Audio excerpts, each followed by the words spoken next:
বিসমিল্লাহির রহমানির রহিম। আসসালামু আলাইকুম। সুপ্রিয় গুচ্ছভুক্ত বিশ্ববিদ্যালয়ের ভর্তি পরীক্ষার্থীরা, আপনাদের সবাইকে আমাদের আজকের অ্যাকাউন্টিংয়ের ৮ নাম্বার লেকচারের লাইভ ক্লাসে সবাইকে স্বাগত জানাচ্ছি। ক্লাসের শুরুতেই সবার কাছে একটু দুঃখ প্রকাশ করে নিতে চাই যে আমাদের ক্লাসটা শুরু করতে মোটামুটি আধা ঘন্টার উপরে লেট হয়ে গেছে। আচ্ছা, তো যেহেতু ক্লাস অলরেডি শুরু করতে পারছি আমি, তো আশা করব আপনারা একটু তাড়াতাড়ি ক্লাসে কাইন্ডলি জয়েন হয়ে যাবেন। আজকে হচ্ছে আমার গুচ্ছভুক্ত বিশ্ববিদ্যালয় এর উপর নেওয়া, আজকে হবে আমার শেষ ক্লাস। আজকের ক্লাসে আমরা হচ্ছে আমাদের অ্যাকাউন্টিং এর গুরুত্বপূর্ণ কয়েকটা টপিক ইনশাল্লাহ শেখার চেষ্টা করব। তবে তার আগে সবাই একটু ক্লাসে জয়েন করেন এবং যারা যারা জয়েন করতে পেরেছেন এখন পর্যন্ত তারা সবাই আমাকে জানাবেন যে সবাই আমাকে ঠিকমতো শুনতে পাচ্ছেন কি না এবং আমাকে ঠিকঠাক মতো সবাই দেখতে পাচ্ছেন কি না। এবং যারা যারা ক্লাসে এখন পর্যন্ত জয়েন করতে পেরেছি তারা সবাই যার যার ফ্রেন্ডদেরকে একটু কষ্ট করে মেনশন করব যাতে সবাই যেন ক্লাসে জয়েন করে। ওকে, একটু ওয়েট করি, সর্বোচ্চ 30 সেকেন্ড পরে আমরা হচ্ছে আমাদের ক্লাসের আলোচনা শুরু করে দিব ইনশাল্লাহ। সবাই এই ফাঁকে একটু তাড়াতাড়ি ক্লাসে চলে আসেন তাড়াতাড়ি। আজকের ক্লাসে আমরা যা শিখতে যাচ্ছি সেটা আমি একটু সবার আগে দেখিয়ে নিতে চাই। আজকের ক্লাসে আমরা হচ্ছে খুব সহজ কয়েকটা টপিক শিখব, খুব বেশি জটিল না। বাট এই টপিকগুলো থেকে প্রায় বছরই আপনার গুচ্ছভুক্ত বিশ্ববিদ্যালয়ের ভর্তি পরীক্ষাতে প্রশ্ন এসে থাকে। যার মধ্যে প্রথম যে টপিকটা আমরা শিখব আজকে, সেই টপিকটার নাম হচ্ছে হিসাবের বইসমূহ। হিসাবের বইসমূহ, এই টপিকটা শিখব আমরা সবার প্রথমে, হিসাবের বইসমূহ।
কোনো কমেন্ট?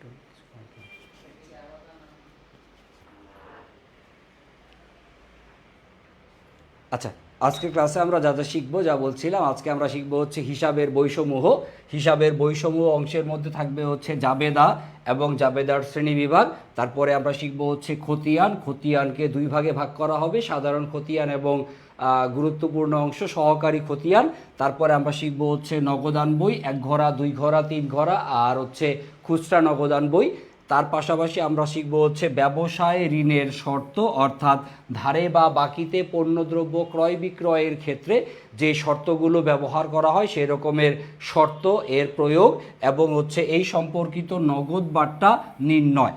আর সর্বশেষ আজকের ক্লাসের এবং খুবই গুরুত্বপূর্ণ টপিক, সেটা হচ্ছে অংশীদারি ব্যবসায়ের হিসাব নিকাশ। অংশীদারি ব্যবসায়ের হিসাব নিকাশ টপিক থেকে এখন পর্যন্ত গুচ্ছভুক্ত বিশ্ববিদ্যালয়ে আসা প্রশ্নের সংখ্যা হচ্ছে 10টা। মোট 10টা প্রশ্ন এখন পর্যন্ত অংশীদারি ব্যবসায় থেকে আসছে।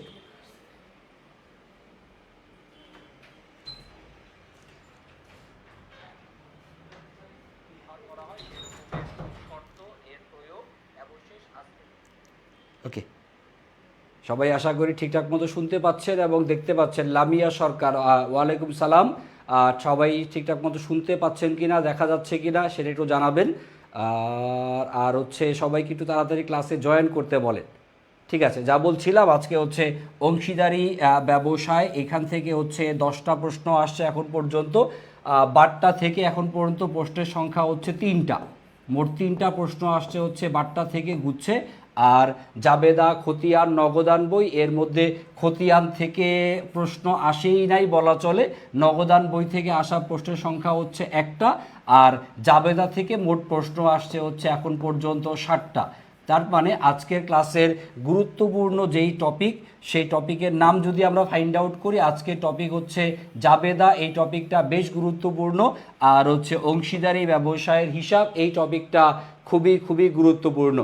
আর যেহেতু বাট্টা সম্পর্কিত প্রশ্ন আপনার ঢাকা বিশ্ববিদ্যালয়ে, রাজশাহী ইউনিভার্সিটি ভর্তি পরীক্ষাতে আসছে, সো বাট্টা থেকে একটা অঙ্ক আসার খুবই ভালো সম্ভাবনা আছে। সো আজকের ক্লাসে আমরা যা যা শিখতে যাচ্ছি সেখান থেকে আপনি ধরে রাখেন জাবেদা থেকে কমপক্ষে একটা বা দুইটা এমসিকিউ পরীক্ষাতে আপনি পাবেন, বাট্টা থেকে মিনিমাম একটা অঙ্ক আপনি পাবেন, আর অংশীদারি কারবার থেকে প্রায় বছরে 2টা বা 3টা প্রশ্ন আপনার গুচ্ছের পরীক্ষাতে আসে। সো আজকের ক্লাসটা যদি আপনি মনোযোগ সহকারে করেন, আশা করা যায় যে গুচ্ছের ভর্তি পরীক্ষাতে আপনি ন্যূনতম 5 থেকে 6টা প্রশ্ন ইনশাল্লাহ এই টপিকগুলো থেকে পাবেন।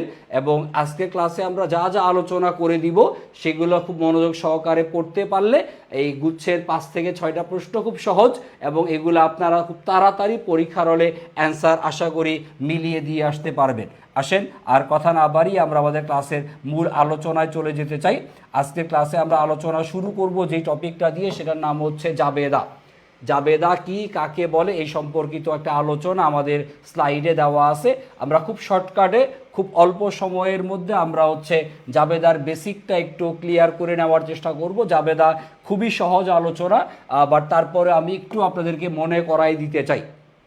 ওকে, খেয়াল করে দেখেন, শুরুতে ব্যবসায় প্রতিষ্ঠানে দৈনন্দিন যে সমস্ত লেনদেনগুলো সংগঠিত হয়, সে সমস্ত লেনদেনগুলোকে সবার প্রথমে চিহ্নিত করে বা শনাক্ত করে যে কোন ঘটনাটা লেনদেন, কোন ঘটনাটা লেনদেন নয়, অর্থাৎ অর্থের মূল্যে পরিমাপযোগ্য ঘটনাসমূহকে লেনদেন হিসেবে চিহ্নিত বা শনাক্ত করার পর লেনদেনগুলোকে হচ্ছে দুতরফা দাখিলা পদ্ধতি অনুযায়ী আমরা লেনদেনের দ্বৈত সত্তা বিশ্লেষণ করি।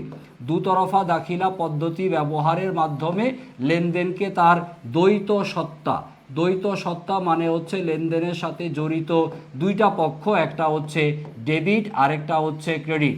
লেনদেনের সাথে জড়িত ডেবিট এবং ক্রেডিট পক্ষ বিশ্লেষণ করার পর হিসাব নিকাশের যে প্রাথমিক বইতে প্রথমবারের মতো লেনদেনকে তারিখের বা সময়ের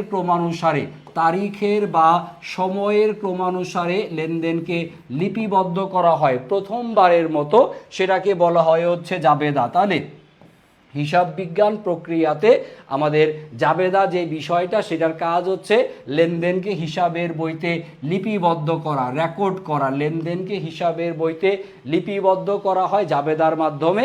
আর লেনদেনকে যেহেতু তারিখের বা সময়ের ক্রমানুসারে প্রথমবারের মতো লেনদেনকে জাবেদায় লিপিবদ্ধ করা হয়, তাই জাবেদাকে বলা হয় হচ্ছে লেনদেন লিপিবদ্ধকরণের প্রাথমিক দাখিলার বই বা মূল দাখিলার বই। দেখবেন একদম নিচে এই পয়েন্টটা লিখে দেওয়া আছে, প্রাথমিক বা মূল দাখিলার বই। যেহেতু প্রথমবারের মতো লেনদেন জাবেদায় লিপিবদ্ধ করা হয়, তাই জাবেদাকে আমরা প্রাথমিক বা মূল দাখিলার বই বলে থাকি। আর যেহেতু জাবেদায় লেনদেনকে তারিখের বা সময়ের ক্রমানুসারে লিপিবদ্ধ করা হয়, তাই লেনদেনকে একটা লেনদেনের সময়ানুক্রমিক রেকর্ড বা কালীন রেকর্ড বলা যেতে পারে জাবেদাকে। তাহলে জাবেদাকে একই সাথে আমরা দুইটা নামে অভিহিত করা শিখব। একটা হচ্ছে জাবেদা কি, প্রাথমিক দাখিলার বই, অথবা জাবেদা হচ্ছে মূল দাখিলার বই। এছাড়াও জাবেদাকে বলা যেতে পারে লেনদেনের সময়ানুক্রমিক রেকর্ড বা কালীন রেকর্ড। আচ্ছা, আমরা জানি যে প্রত্যেকটা লেনদেন জাবেদার মাধ্যমে লিপিবদ্ধ করা হয়। হিসাব বিজ্ঞানে জাবেদার কাজ হচ্ছে লেনদেনকে কি করা, হিসাবের বইতে লিপিবদ্ধকরণ করা।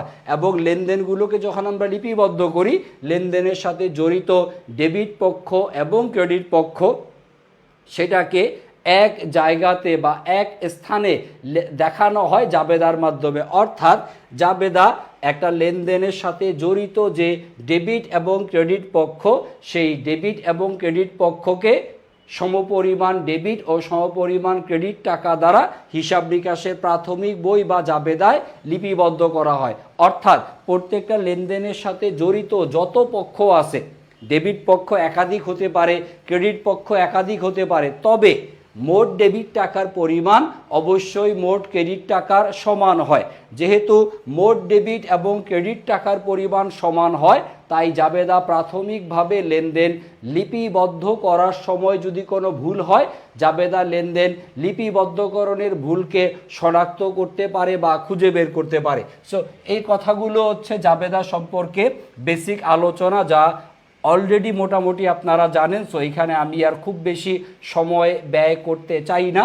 আরেকটা বিষয় দেখাতে চাই আপনাদের, সেটা হচ্ছে একটা পূর্ণাঙ্গ জাবেদা দাখিলা, একটা কমপ্লিট জার্নাল এন্ট্রি। একটা পূর্ণাঙ্গ জাবেদা দাখিলার মধ্যে মোট 3টা অংশ থাকবে। এই নামটা একটু মনে রাখবেন আপনারা। জাবেদার মধ্যে প্রথম অংশ হচ্ছে লেনদেন সংগঠনের তারিখ, 2 নাম্বার অংশটা হচ্ছে লেনদেনের সংক্ষিপ্ত বিবরণ বা ব্যাখ্যা। জাবেদা লেখার পরে নিচে ব্র্যাকেট দিয়ে আমরা যেই ব্যাখ্যাটা লিখে থাকি সেটাকে বোঝানো হচ্ছে। আর হচ্ছে হিসাবের নাম ও টাকার পরিমাণ, যা আমরা ডেবিট ও ক্রেডিট হিসেবে দেখিয়ে থাকি। তাহলে একটা কমপ্লিট জার্নাল এন্ট্রি বা একটা পূর্ণাঙ্গ জাবেদা দাখিলার অন্তর্ভুক্ত বিষয় থাকবে হচ্ছে মোট কয়টা? মোট থাকবে হচ্ছে 3টা। সো এই নামগুলো একটু আপনারা মনোযোগ সহকারে ভালো মতো পড়ে নেবেন। ওকে, আচ্ছা, খেয়াল করে দেখেন, আমরা চলে যাই আমাদের পরবর্তী স্লাইডে, যেখানে গিয়ে আমরা হচ্ছে এই জাবেদা টপিক থেকে আসা জাস্ট বিগত বছরের প্রশ্নগুলো একটু দেখব। তবে তার আগে এখানে স্লাইডে যা যা দেওয়া আছে এগুলো আপনারা নিজেরা একটু মনোযোগ দিয়ে পড়বেন। জাবেদাকে আমরা 2 ভাগে ভাগ করতে পারি, সরল দাখিলা, তারপরে হচ্ছে মিশ্র দাখিলা। যদি একটা ডেবিট আর একটা ক্রেডিট হিসাব হয় সেটাকে বলে সরল দাখিলা, আর যদি একাধিক ডেবিট বা একাধিক ক্রেডিট হিসাব হয় সেটাকে হচ্ছে মিশ্র দাখিলা বলা হয়। আর ব্যবহারিক দৃষ্টিকোণ থেকে জাবেদাকে 2 ভাগে ভাগ করে। যে সমস্ত লেনদেনগুলো বারবার বা বেশি বেশি সংগঠিত হয় সেগুলাকে লেখা হয় হচ্ছে বিশেষ জাবেদায়, আর যেই লেনদেনগুলো মাঝে মধ্যে হয়ে থাকে, বারবার হয় না, যেমন সম্পত্তি ক্রয় বিক্রয় সংক্রান্ত লেনদেন, এগুলোকে অন্তর্ভুক্ত করতে হয় সাধারণ জাবেদায়, যার অন্য নাম প্রকৃত জাবেদা বলা হতে পারে। আসেন আমরা এখানে আর আলোচনা না করে আমরা সরাসরি বিগত বছরের প্রশ্নে চলে যেতে চাই। এখানে সবগুলা মোটামুটি বেসিক যেগুলো আলোচনার দরকার সবই লিখে দেওয়া আছে। সাধারণ জাবেদা সম্পর্কে আলোচনা দেওয়া আছে, লেনদেনের সাথে জড়িত উৎস দলিলগুলো আলোচনায় দেওয়া আছে, যেমন ধারে বা বাকিতে ক্রয় বিক্রয়ের সময় আমরা চালান ব্যবহার করি। ক্রেতার জন্য ক্রয় চালান আর বিক্রেতার জন্য হচ্ছে বিক্রয় চালান ব্যবহার করা হয়। আর ধারে নয়, নগদে ক্রয় বিক্রয়ের সময় হচ্ছে ব্যবহার করা হয় ক্যাশ মেমো। তাহলে ধারে ক্রয় বিক্রয়ের সময় হবে চালান, আর নগদে ক্রয় বিক্রয়ের সময় ব্যবহার করা হবে হচ্ছে ক্যাশ মেমো। তারপর আমরা ভাউচারের প্রয়োগ দেখে থাকি। ভাউচারকে 2 ভাগে ভাগ করা হয়, ব্যয় বা খরচের জন্য ডেবিট ভাউচার, আর আয় বা রাজস্বের জন্য হচ্ছে ক্রেডিট ভাউচার ব্যবহার করা হয়ে থাকে। তারপরে হচ্ছে ডেবিট নোট আর হচ্ছে ক্রেডিট নোট, এই নাম 2টা প্রায়ই পরীক্ষাতে আসে। ডেবিট নোট বা দেনা চিঠা, ডেবিট নোট ব্যবহার করা হয় কোন ক্ষেত্রে? যখন আমরা ক্রয় ফেরত করি, ধারে বা বাকিতে ক্রয়কৃত পণ্যদ্রব্য যদি আমরা ফেরত পাঠিয়ে দেই, তখন আমরা ফেরতকৃত পণ্যের সাথে যে নোট লিখি যে কেন আমরা পণ্যটা ফেরত পাঠালাম, সেই নোটটাকেই বলা হয় হচ্ছে ডেবিট নোট। আর এটা ব্যবহার করা হয় ক্রয় ফেরত বা বহি ফেরত এইটা লিপিবদ্ধ করার ক্ষেত্রে। আর অপরদিকে আমরা আরেকটা বিষয় দেখব, সেটা হচ্ছে ক্রেডিট নোট। ক্রেডিট নোট ব্যবহার করা হয় বিক্রয় ফেরত জাবেদা বা আন্তঃফেরত জাবেদা ব্যবহার করার জন্য। তাহলে ক্রয় ফেরতের জন্য ব্যবহার করা হবে ডেবিট নোট, আর বিক্রয় ফেরতের জন্য ব্যবহার করা হবে হচ্ছে ক্রেডিট নোট। আসেন আমরা পরবর্তী স্লাইডে গিয়ে এই টপিক থেকে আসা বিগত বছরের গুচ্ছের অন্তর্ভুক্ত প্রশ্নগুলো একটু সমাধান করব। আর এখানে হচ্ছে আরও কয়েকটা গুরুত্বপূর্ণ লাইন এখানে উল্লেখ করে দেওয়া আছে, যে লাইনগুলো হচ্ছে বেসিক্যালি ঢাকা এবং অন্যান্য বিশ্ববিদ্যালয়ের পরীক্ষায় আসা লাইনগুলো আমি হচ্ছে অপশন না রেখে শুধু প্রশ্ন এবং উত্তরগুলো রেখে দিই, যাতে আপনারা এক লাইনে বিষয়গুলো যেন রিডিং পড়ে রাখতে পারেন। আসেন এখান থেকে আমরা সরাসরি বিগত বছরের প্রশ্ন সমাধান করব এখন। এর আগের এই 13টা পয়েন্ট আপনারা নিজেরা একটু পড়ে নেবেন, এগুলা খুবই সহজ, এগুলো আপনারা পড়তে আশা করি কোনো সমস্যা হওয়ার কথা না। এবার আপনাদের কাজ হচ্ছে জাস্ট বোর্ড খেয়াল করবেন, বোর্ড খেয়াল করে হচ্ছে আপনারা এই প্রশ্নগুলো একটু কমেন্টে উত্তর লিখবেন যারা যারা যারা যারা ক্লাস দেখতেছেন, ক্লাসের উপস্থিতির সংখ্যা মাশাআল্লাহ অনেক বেশি। শেষ ক্লাস তো আজকে, এই জন্য উপস্থিতির সংখ্যা মাশাআল্লাহ খুব বেশি, কোনো সমস্যা নাই। যারা যারা ক্লাস দেখতেছেন এখন পর্যন্ত তারা দ্রুত একটু কমেন্টে উত্তর লিখবেন। দ্রুত কমেন্টে উত্তর লিখবেন সবাই।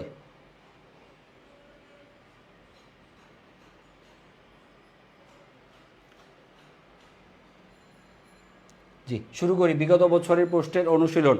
যারা যারা ক্লাস করছেন মাশাআল্লাহ। ওকে, কোনটি পণ্য ক্রয় বিক্রয়ের প্রমাণ দলিল? পণ্য ক্রয় বিক্রয়ের সময় আমরা যে দলিলটা ব্যবহার করব সেটাকে বলা হবে হচ্ছে কোনটা? সেটাকে বলা হবে হচ্ছে চালান। এটাকে চালান বলে অভিহিত করা হবে, যেটা পণ্য ক্রয় বিক্রয়ের দলিল। তারপরে কোনটা লেনদেনের প্রমাণপত্র নয়? যেটা লেনদেনের প্রমাণপত্র নয় সেটা হচ্ছে letter of credit. Letter of credit এর বাংলা নাম হচ্ছে প্রত্যয়পত্র বলা হয়। প্রত্যয়পত্র এটা হচ্ছে আপনি বিদেশ থেকে যখন পণ্য আমদানি করবেন তখন এইটা ব্যবহার করা হয়। প্রত্যয়পত্র হচ্ছে পণ্যদ্রব্য যখন আমদানি রপ্তানি করা হয় তখন হচ্ছে এই এলসি বা লেটার অফ ক্রেডিট এটা ব্যবহার করা হয়ে থাকে। আসেন তারপরে পরবর্তী প্রশ্নে যাই, 3 নাম্বার 4 নাম্বার। একটু দ্রুত প্রশ্নগুলো দেখবেন আর আপনারা কমেন্টে উত্তর লিখবেন, এগুলা পারবেন আপনারা সবাই। ভাইয়া আজকে লাস্ট ক্লাস বলতে বুঝলাম না, আপনি আর ক্লাস করাবেন না? মোহাম্মদ সেলিম, আমাদের গুচ্ছের মধ্যে মোট অ্যাকাউন্টিংয়ে ক্লাস হবে হচ্ছে 12টা ক্লাসের মধ্যে আমি ক্লাস নিব হচ্ছে 5টা। আমার হচ্ছে আজকে সেই 5 নাম্বার ক্লাস। আপনাদের আরও ক্লাস বাকি আছে। আপনাদের রাকিব স্যার হচ্ছে মোট 60টা ক্লাস নেবেন। এখন পর্যন্ত সম্ভবত রাকিব স্যার গুচ্ছের ব্যাচে সম্ভবত মোট 2টা ক্লাস নিছেন রাকিব স্যার। আর বাকি যে ক্লাসগুলো আছে, বাকি 5টা ক্লাস, বাকি 5টা ক্লাস হচ্ছে রাকিব স্যার করাবেন।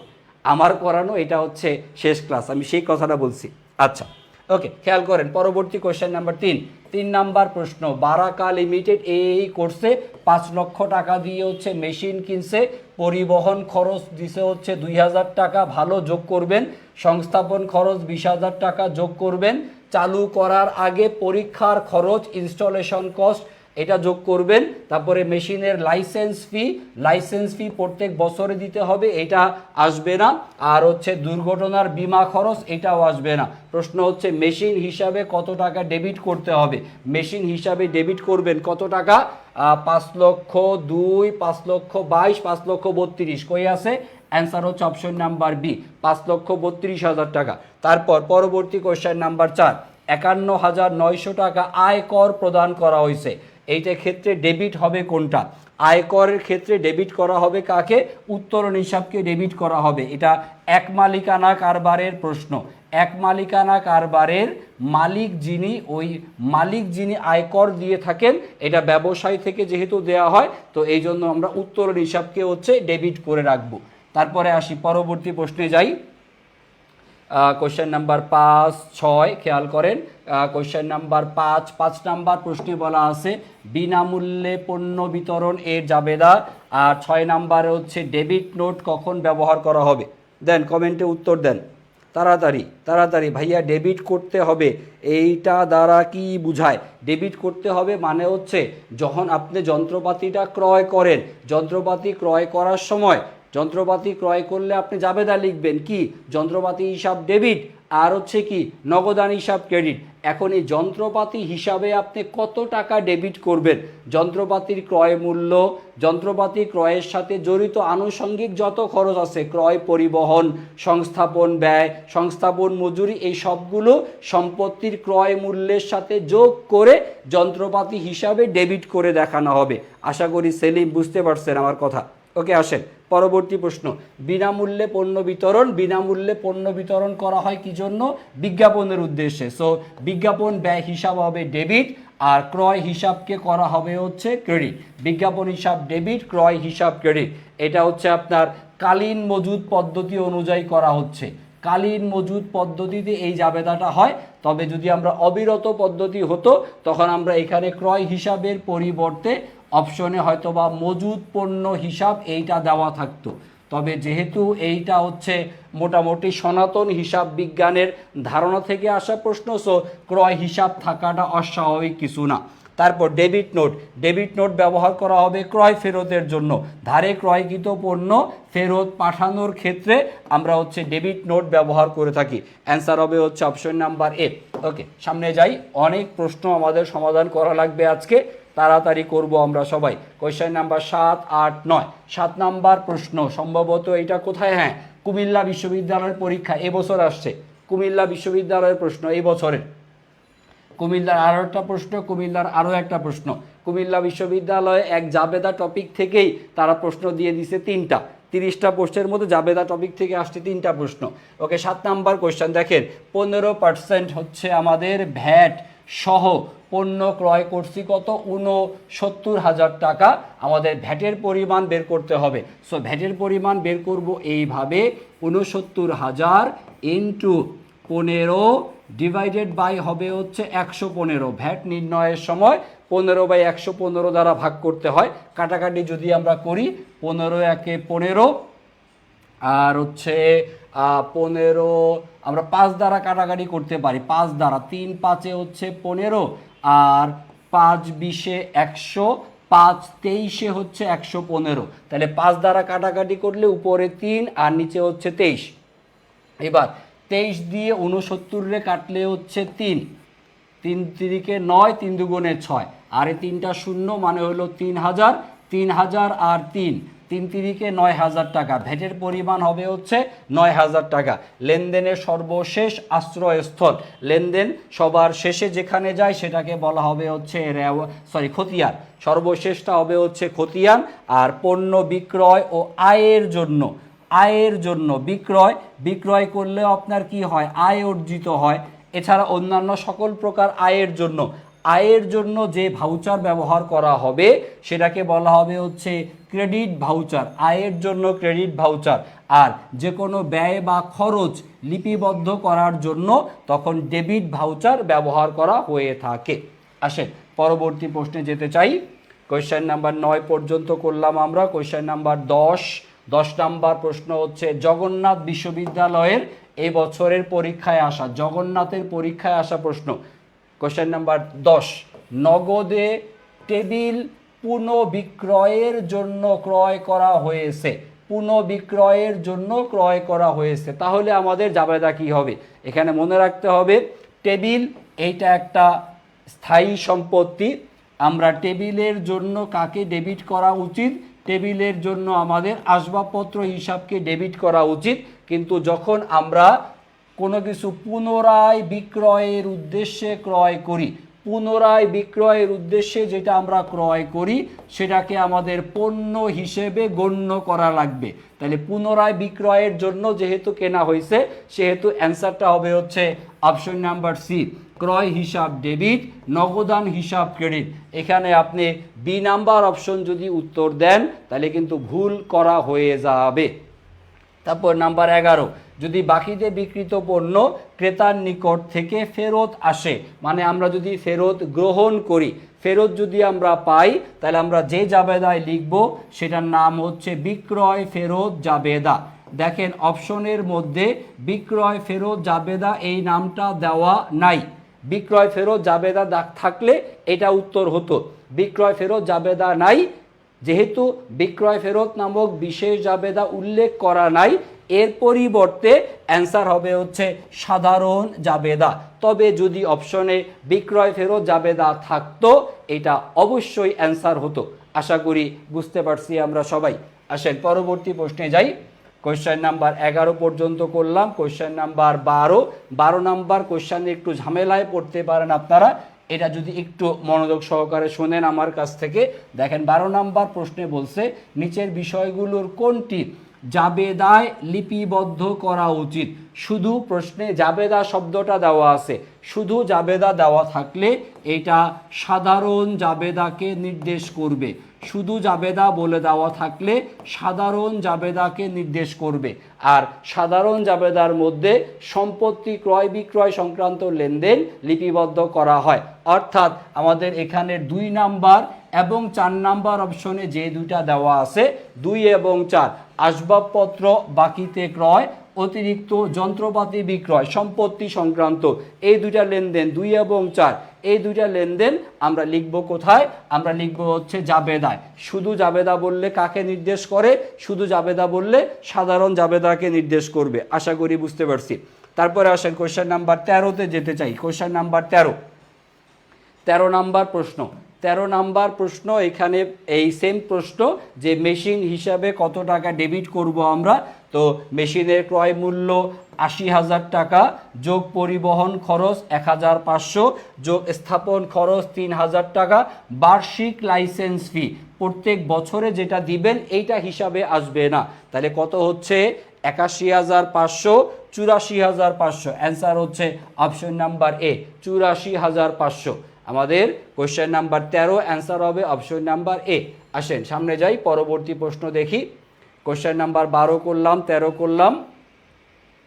ওকে, question number 14, question number 15। 14 number প্রশ্ন, বিক্রয় চালানের মূল্য যদি আমরা ভুলবশত বেশি ধার্য করে রাখি, তা সেই ক্ষেত্রে এই ভুলটা সংশোধন করব কিভাবে আমরা? তো আমাদের বিক্রয় চালানের মধ্যে যদি টাকা পয়সা কম বেশি লেখা হয়, সেটাকে শুদ্ধ করার জন্য বিক্রয়ের সাথে জড়িত যেটা হবে সেটা হচ্ছে আমাদের বিক্রয় আমরা ফেরত পাঠিয়ে দিতে পারি যদি পণ্য কম বেশি আমরা গ্রহণ করি। আর বিক্রয় ফেরতের জন্য যেই নোট সেটা হবে হচ্ছে ক্রেডিট নোট। তাহলে বিক্রয় চালানে যদি আপনি কোনো ভুলভ্রান্তি করেন, এটা শুদ্ধ করার জন্য আপনি ক্রেডিট নোট ব্যবহার করতে পারেন। তারপর কোশ্চেন নাম্বার 15, কোন প্রকার নোটে ফেরত পণ্যের বিবরণ, মূল্য, ফেরতের কারণ ইত্যাদি বিষয়গুলো হচ্ছে বিক্রেতাকে জানানো হয়? বিক্রেতাকে আমরা যখন বিক্রেতাকে জানাই সেটা কোন নোটের মাধ্যমে? ডেবিট নোটের মাধ্যমে। ডেবিট নোটের মাধ্যমে জানাই। আর ডেবিট নোট ব্যবহার করা হয় হচ্ছে ক্রয় ফেরত সংক্রান্ত লেনদেন লিপিবদ্ধ করার ক্ষেত্রে ব্যবহার করা হয় হচ্ছে ডেবিট নোট। ডেবিট নোট ক্রয় ফেরতের জন্য ব্যবহার করা হয়ে থাকে। তো এই হলো মোটামুটি আমাদের জাবেদা সম্পর্কিত প্রশ্ন। আর মনে হয় খুব বেশি প্রশ্ন নাই, এগুলো আপনারা হচ্ছে নিজেরা একটু পড়ে নিতে পারবেন। আসেন পরবর্তী টপিকে যেতে চাই, সেটার নাম হচ্ছে খতিয়ান।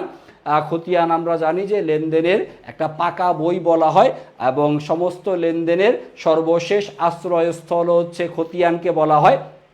একটা ব্যবসায় প্রতিষ্ঠানে সকল হিসাবগুলো খতিয়ানের মধ্যে দেখানো হয়। তো আমরা এক কথায় বলতে পারি যে যে কোনো একটা প্রতিষ্ঠানের সকল হিসাবের সমষ্টিগত রূপকেই বলা হয় হচ্ছে খতিয়ান।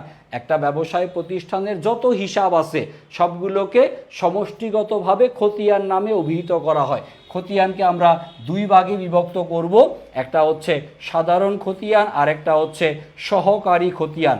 সাধারণ খতিয়ান মানে হচ্ছে যে খতিয়ানে ব্যবসায় প্রতিষ্ঠানের সম্পত্তি, দায়, মালিকানা সত্ত্ব সম্পর্কিত সকল হিসাব থাকে। সকল হিসাব যেখানে থাকে সেটাকে বলা হবে হচ্ছে সাধারণ খতিয়ান। বেসিক্যালি খতিয়ান বলতে আমরা সাধারণ খতিয়ানকেই বুঝে থাকি। আর আরেকটা বিষয় হচ্ছে সহকারী খতিয়ান। সহকারী খতিয়ান হচ্ছে আমরা যেখানে দেনাদার ও পাওনাদারদের ব্যক্তিগত হিসাবগুলোকে সংরক্ষণ করি। সহকারী খতিয়ানকে আমরা দুই ভাগে ভাগ করব, একটা হচ্ছে প্রাপ্য হিসাব বা দেনাদার সহকারী খতিয়ান, আর একটা হচ্ছে প্রদেয় হিসাব বা পাওনাদার সহকারী খতিয়ান। এই নাম দুইটা একটু মনোযোগ দিয়ে আপনারা পড়ে রাখবেন, কারণ এখান থেকে গুচ্ছে যদিও খতিয়ান থেকে এখন পর্যন্ত প্রশ্ন আসে নাই। আপনারা তো এইচএসসি 25 ব্যাচ, দুনিয়ার যত কিছু খারাপ তো আপনাদের সাথেই হয়েছে, ঠিক কিনা? এবং আপনাদের সাথে আরও কপাল পোড়া এইচএসসি 24 ব্যাচও আছে, যারা দুইটা পক্ষ মিলে এবছর হচ্ছে আপনারা গুচ্ছে পরীক্ষা দিতে যাচ্ছেন। সো এই বছরের যত খারাপ কিছু হইতে পারে সব আপনাদের ব্যাচের উপর দিয়েই ইনশাল্লাহ যাবে। এই বছরের গুচ্ছের প্রশ্ন সর্বোচ্চ কঠিন হইতে পারে, আপনাদের জন্যই। দোষ আমাদের না, দোষ আপনাদের, কারণ কপাল পোড়া ব্যাচ আপনারাই। এইচএসসি 25, এইচএসসি 24 আপনারা হচ্ছেন শর্ট সিলেবাসের স্টুডেন্টরা, যারা হচ্ছে ফুল সিলেবাস পড়ে আসেন নাই। এইচএসসি 26 ব্যাচ থেকে ইনশাল্লাহ দুনিয়াও নর্মাল হয়ে গেছে, সব কিছু ওকে চলবে। আপনারা এইচএসসি 25 ব্যাচ পর্যন্ত আপনারা হচ্ছেন কপাল পোড়া ব্যাচ, তো যত খারাপ আপনাদের সাথে হতে পারে, অস্বাভাবিক কিছু না, এগুলো একটু আপনারা পড়ে রাখবেন। কোনো বছর পরীক্ষা আসে নাই এখন পর্যন্ত, বিগত 5 বছরে খতিয়ান থেকে কোনো প্রশ্ন আসে নাই, আপনাদের সময়ই আসবে। কারণ কি? কপাল পোড়া আপনারা। তাহলে আমরা খেয়াল করব, খতিয়ানকে আমরা 2 ভাগে ভাগ করব, একটা সাধারণ খতিয়ান, একটা সহকারী খতিয়ান। সহকারী খতিয়ান আবার কয় প্রকার স্যার? 2 প্রকার। একটা হচ্ছে প্রাপ্য হিসাব বা দেনাদার সহকারী খতিয়ান, যেখানে রহিম করিম পাওনাদার রহিম করিম জামাল জব্বার এরকমের দেনাদারদের ব্যক্তিগত হিসাবগুলো সংরক্ষণ করা হবে। পাওনাদারদের স্বতন্ত্র বা ব্যক্তিগত হিসাব সংরক্ষণ করা হবে কোথায়? সহকারী খতিয়ানে। তাহলে স্যার সহকারী খতিয়ানের কাজটা হচ্ছে দেনাদার ও পাওনাদারদের ব্যক্তিগত হিসাবগুলো সংরক্ষণ করা। একটু শুধু এই ব্যক্তিগত হিসাব এই শব্দটা একটু ভালো মতো মনে রাখবেন। মনে রাখতে না চাইলেও আমাদের এখানে স্লাইডের মধ্যে লিখে দেওয়া আছে, একটু দয়া করে পড়ে নিয়েন এই লাইন দুইটা। এই লাইন দুইটা খুবই ইম্পর্টেন্ট লাইন, খুবই ইম্পর্টেন্ট।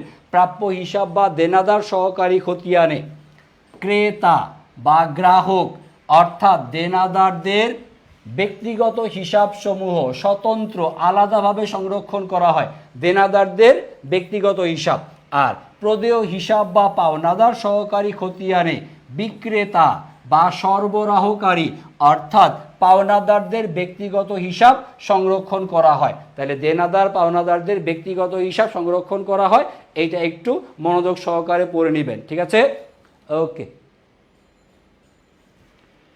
নুসরাত জাহান মুনা, আপনি এখনও শিক্ষামন্ত্রী নিয়ে পড়ে আছেন। স্যার শিক্ষামন্ত্রী কি করবে সেটা নিয়ে আপনি এখন পড়ে থেকে কোনো লাভ নাই।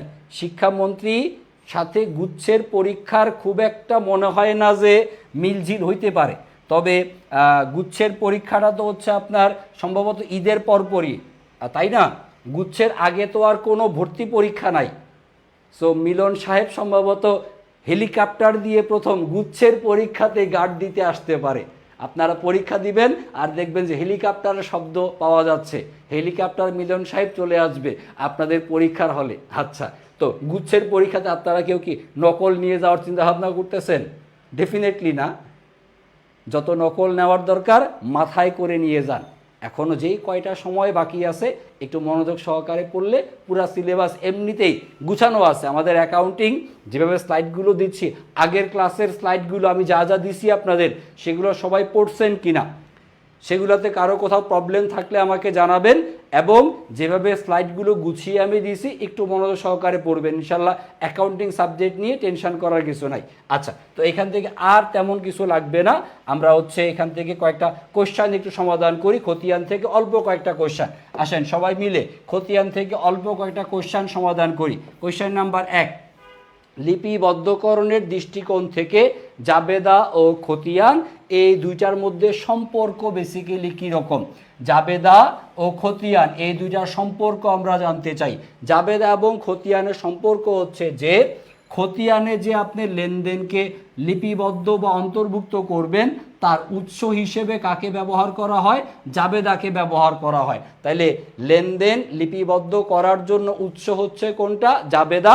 আর পাকাপাকিভাবে বা স্থায়ীভাবে কোথায় রাখা হয়? খতিয়ানে। তাহলে অ্যান্সারটা হচ্ছে option number C. Sir question তো অনেক হার্ড হবে মনে হয়। গুচ্ছে 35টা প্রশ্ন আসবে। 35টা প্রশ্নের মধ্যে সর্বোচ্চ কঠিন ঝামেলাপূর্ণ নাও পারতে পারেন এই রকমের প্রশ্নের সংখ্যা সর্বোচ্চ হবে 2টা বা 3টা। সবাই একটু মনোযোগ দেন, কোশ্চেনের অ্যান্সার পরে দেন, আগে এই জায়গাটা খেয়াল করেন, আগে মনের ভয়টা দূর করেন। 35টা এমসিকিউ আসবে অ্যাকাউন্টিংয়ে, সর্বোচ্চ 2 থেকে 3টা প্রশ্ন হতে পারে জন্মের কঠিন পারবো না পরীক্ষার হলে, না পারি সমস্যা নাই, 2 থেকে 3টা কোশ্চেন না পারলেও বাকি 31-32টা প্রশ্ন আপনি আসলেই পারবেন। আচ্ছা, আরও 2টা বাদ দিলাম, মিনিমাম 30টা অ্যাকাউন্টিংয়ের এমসিকিউ যদি আপনি পরীক্ষার হলে কারেক্ট করে দিয়ে আসতে না পারেন, আমার স্লাইড পড়ার পরে আমি আমার নাম পাল্টে রাখবো, গ্যারেন্টি দিয়ে বলতেছি, আমার নাম পাল্টায় ফেলবো। 30টা এমসিকিউ আপনাদের পড়ার মধ্যে থেকেই আসবে, মার্চের 27 তারিখ সন্ধ্যা 7টার সময় প্রয়োজন বোধ হয় মিলাই দিব যে কোন জায়গায় কোন স্লাইড থেকে কোন কোশ্চেনটা গুচ্ছের মধ্যে আসছে, মিলাই দিব ইনশাল্লাহ। আমি শুধু এতটুকু বিশ্বাস রাখেন, স্লাইডে যেই কয়টা প্রশ্ন দেওয়া আছে শুধু মনোযোগ সহকারে পড়েন, ইনশাল্লাহ এর মধ্য থেকেই ইনশাল্লাহ 30টা প্রশ্ন হুবহু কমন থাকবে। শুধু পরীক্ষার হলে তাকাই দিয়ে আসবেন স্যার। এমসিকিউ যদি অ্যাকাউন্টিংয়ে 30টা পারেন আর কোনো টেনশন আছে? 5টা বাদ দিলাম, 30টা তো আমরা পারবো। কঠিন হোক, 2টা 3টা প্রশ্ন কঠিন হোক, আমাদের কঠিন নিয়ে চিন্তা করার দরকার নাই, আমরা পারবো। 30টা 31টা কোশ্চেন আমরা পারবো। এই ভরসা নিয়ে পরীক্ষার হলে যাইতে হবে, এই আত্মবিশ্বাস নিয়ে শিমুল স্যারের স্লাইড পড়তে হবে। কথা বুঝছি? আসেন পরবর্তী কোয়েশ্চেন নাম্বার 2, একটা খতিয়ান। খতিয়ান কি? খতিয়ান হচ্ছে প্রতিষ্ঠান কর্তৃক রক্ষিত সকল হিসাবের একটা সংগ্রহ। প্রতিষ্ঠান কর্তৃক রক্ষিত সকল হিসাবের সংগ্রহ বলা হয় হচ্ছে কাকে? খতিয়ানকে বলা হয়। আসেন পরবর্তী প্রশ্নে যাই।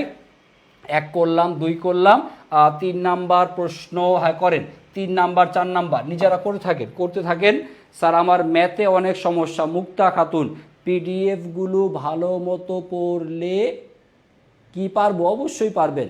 পিডিএফগুলো ভালো মতো পড়লে পারবেন এবং অঙ্কগুলো খাতার মধ্যে বারবার লিখে করবেন। মুক্তা খাতুন এবং তার মতো আরও যারা আছেন যাদের ম্যাথে দুর্বলতা আছে, ম্যাথ সর্বোচ্চ আপনার 35টা এমসিকিউর মধ্যে ম্যাথ আসবে হচ্ছে সর্বোচ্চ গেলে, প্রশ্ন যদি কঠিন হয় তাহলে 12টা বা 13টা আসবে হচ্ছে ম্যাথ আসবে হচ্ছে সর্বোচ্চ 12 থেকে 13টা। 12 থেকে 13টা ম্যাথের মধ্যে 12 থেকে 13টা ম্যাথের মধ্যে আপনি 3টা ম্যাথ বাদ দিয়ে দেন, যে একটু বড় অঙ্ক আসবে যেগুলো আমরা হয়তো বা পরীক্ষার হলে নাও পারতে পারি, বাদ দিলাম 3টা। কিন্তু আপনি কমপক্ষে 9 থেকে 10টা অঙ্ক পরীক্ষার হলে আশা করি মেলায় দিয়ে আসতে পারবেন। এবং এর জন্য আমি যেই ম্যাথের টপিকের ক্লাসগুলো নিছি, যেই অঙ্কগুলো করাইছি আমি ক্লাসে, সেই অঙ্কগুলো বারবার করে প্র্যাকটিস করেন, তাইলে ইনশাল্লাহ হয়ে যাবে। ঠিক আছে? ঠিক আছে। আসেন তারপরে, ভরসা রাখছেন আমার উপরে অনেক ভাই, সবাই মিলে যদি এত ভরসা রাখেন তা আমি তো চিকন চাকন মানুষ, পরে আমি তো চিরে চ্যাপটা হয়ে যাব। এত ভরসা আমার উপরে রাখেন না, ভরসা নিজের উপরে রাখেন।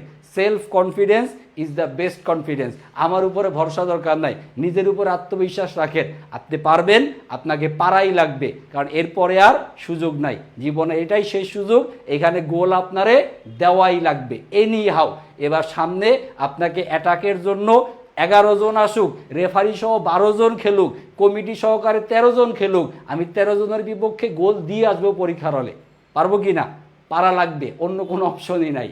আসেন, কোন সম্পর্কটা যুক্তিসঙ্গতভাবে স্থাপন করা যায় না, কোন সম্পর্কটা লজিক্যাল না, এটা আমাদেরকে বের করতে হবে। এখানে লজিক্যাল না যেটা হচ্ছে অপশন নাম্বার ডি। খেয়াল করেন, ক্যাশ মেমো দেখে আমরা হচ্ছে নগদান বইতে লেনদেন লিপিবদ্ধ করি, কিন্তু নগদান বইয়ের সাথে কোনো অবস্থাতেই ক্রয় জাবেদার কোনোভাবেই সম্পর্কিত নয়। কারণ ক্রয় জাবেদার, তারপরে হচ্ছে পাওনাদার খতিয়ান, এটা সম্পর্কিত, কিন্তু নগদান বইতে হচ্ছে নগদ লেনদেন লিখতে হয়, আর ক্রয় জাবেদায় হচ্ছে ধারে ক্রয় লিখতে হয়। নগদান বইতে লিখতে হয় হচ্ছে স্যার নগদ লেনদেন, আর ক্রয় জাবেদায় লিখতে হয় হচ্ছে ধারে ক্রয় বা বাকিতে ক্রয়। বুঝছে কি না? তাহলে নগদ এবং ধারে দুই জিনিস, এটাকে লজিক্যালি সম্পর্ক স্থাপন করা যাবে না। তারপর কোশ্চেন নাম্বার 4, গ্রাহক মানে কি? গ্রাহক মানে হচ্ছে দেনাদার, আর দেনাদারদের ব্যক্তিগত হিসাব, দেনাদারের ব্যক্তিগত হিসাব কোথায় পাওয়া যাবে? বিক্রয় খতিয়ানে। দেনাদারের ব্যক্তিগত হিসাব কোথায় পাবো? বিক্রয় খতিয়ানে। ওকে, তারপরে আসি পরবর্তী প্রশ্নে যাই। পরবর্তী প্রশ্ন 4 পর্যন্ত করলাম, 5 নাম্বার 6 নাম্বার। 5 নাম্বার 6 নাম্বার এই দুইটা প্রশ্ন একটু মনোযোগ সহকারে করেন, হয়তোবা এখান থেকে যে কোনো একটা প্রশ্ন পরীক্ষায় আসতে পারে। 5 নাম্বার এবং 6 নাম্বার খতিয়ানের এই দুইটা প্রশ্ন আমার কাছে বেশ ইম্পর্টেন্ট মনে হচ্ছে। সরবরাহকারী যার অন্য নাম বলা যেতে পারে হচ্ছে বিক্রেতা। সরবরাহকারী বা বিক্রেতা অর্থাৎ পাওনাদার, আর পাওনাদারদের ব্যক্তিগত হিসাব কোথায় পাবো আমরা? ক্রয় খতিয়ানে পাবো হচ্ছে ব্যক্তিগত হিসাব। তারপর কোশ্চেন নাম্বার 6, একটা বাণিজ্যিক প্রতিষ্ঠানের আর্থিক বিবরণীতে প্রাপ্ত সকল সকল হিসাব যে বইতে পাওয়া যাবে সেটাকে কি বলা হবে? সেটাকে বলা হবে স্যার সাধারণ খতিয়ান। সকল হিসাব যেখানে পাওয়া যাবে সেটাকে বলা হবে সাধারণ খতিয়ান। ওকে, আচ্ছা, এই হলো মোটামুটি আমাদের খতিয়ান থেকে আসা বিগত বছরের প্রশ্ন। আর তেমন প্রশ্ন আমাদের দরকার নাই। আসেন হচ্ছে আমরা নগদান বইটা একটু পড়ি। নগদান বই আমরা জানি, নগদান বইয়ের ডেবিট পাশে নগদ প্রাপ্তি আর নগদান বইয়ের ক্রেডিট পাশে নগদ প্রদানকে লিপিবদ্ধ করতে হয়।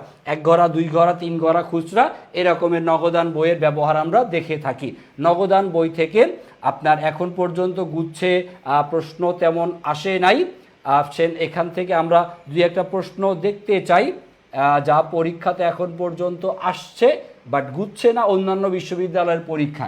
যেমন আমরা প্রথম যে কোশ্চেনটা করব, কোশ্চেন নাম্বার 1, এটা হচ্ছে এই বছরের জগন্নাথ ইউনিভার্সিটি পরীক্ষায় আসছে। জগন্নাথ 25-26 ঢাকা বিশ্ববিদ্যালয়ে আসছিল কবে? 93-94, এইটা এই বছর জগন্নাথে রিপিট হয়েছে। আসেন এই কোশ্চেনটা সমাধান করি। কোন আইটেমটি খুচরা নগদান থেকে পরিশোধ করা হয় না? খুচরা নগদান থেকে যেটা পরিশোধ করা হবে না, খুচরা নগদান থেকে পরিশোধ করা হবে না হচ্ছে অফিসের আসবাবপত্র সংযোজন। কারণ আসবাবপত্র যদি আপনি সংযোজন করেন এটার জন্য আপনার বেশি পরিমাণ টাকার দরকার, যেটা আপনি হচ্ছে মূল নগদান বইতে দেখাবেন। এটা খুচরা নগদান থেকে পরিশোধ করা সম্ভব না। ওকে, তারপরে আসি পরবর্তী প্রশ্ন। পরবর্তী প্রশ্ন নগদান বই থেকে আর 1-2টা প্রশ্ন দেখি আমরা। কোশ্চেন নাম্বার 2 নাম্বার প্রশ্ন, এটা হচ্ছে অগ্রদত্ত পদ্ধতি। অগ্রদত্ত পদ্ধতি মানে হচ্ছে যেখানে মাসের শুরুতেই আপনাকে টাকা দিয়ে দেয়া হয় কি জন্য? খুচরা খরচ সরবরাহ বা খুচরা খরচ নির্বাহ করার জন্য। তাহলে অগ্রদত্ত পদ্ধতিতে মাসের শুরুতে আপনি টাকা দেন আর হচ্ছে মাসের শেষে গিয়ে আপনি টাকা দিয়ে থাকেন। মাসের শেষে যে অর্থ দেয়া হয় সেটা কি? সারা মাসে আমরা মোট যত টাকা ব্যয় করব বা খরচ করব, মাসের শেষে মোট যত টাকা ব্যয় হবে সেই টাকাটাই দেয়া হবে কখন? মাসের শেষে। তাহলে মাসের শেষে দেখা হবে কোন টাকা? যত টাকা আপনার ব্যয় হবে বা খরচ হবে। এটাই হলো অগ্রদত্ত পদ্ধতি। অগ্রদত্ত পদ্ধতিতে আপনার মাসের শেষে যত টাকা খরচ হবে তত টাকা আপনাকে প্রদান বা পরিশোধ করে দিয়ে দেওয়া হয়। এই হলো মোটামুটি আমাদের নগদান বইয়ের প্রশ্ন। আরও কয়েকটা প্রশ্ন সম্ভবত আমাদের স্লাইডে আছে, হ্যাঁ এগুলো আপনারা নিজেরা একটু পড়বেন।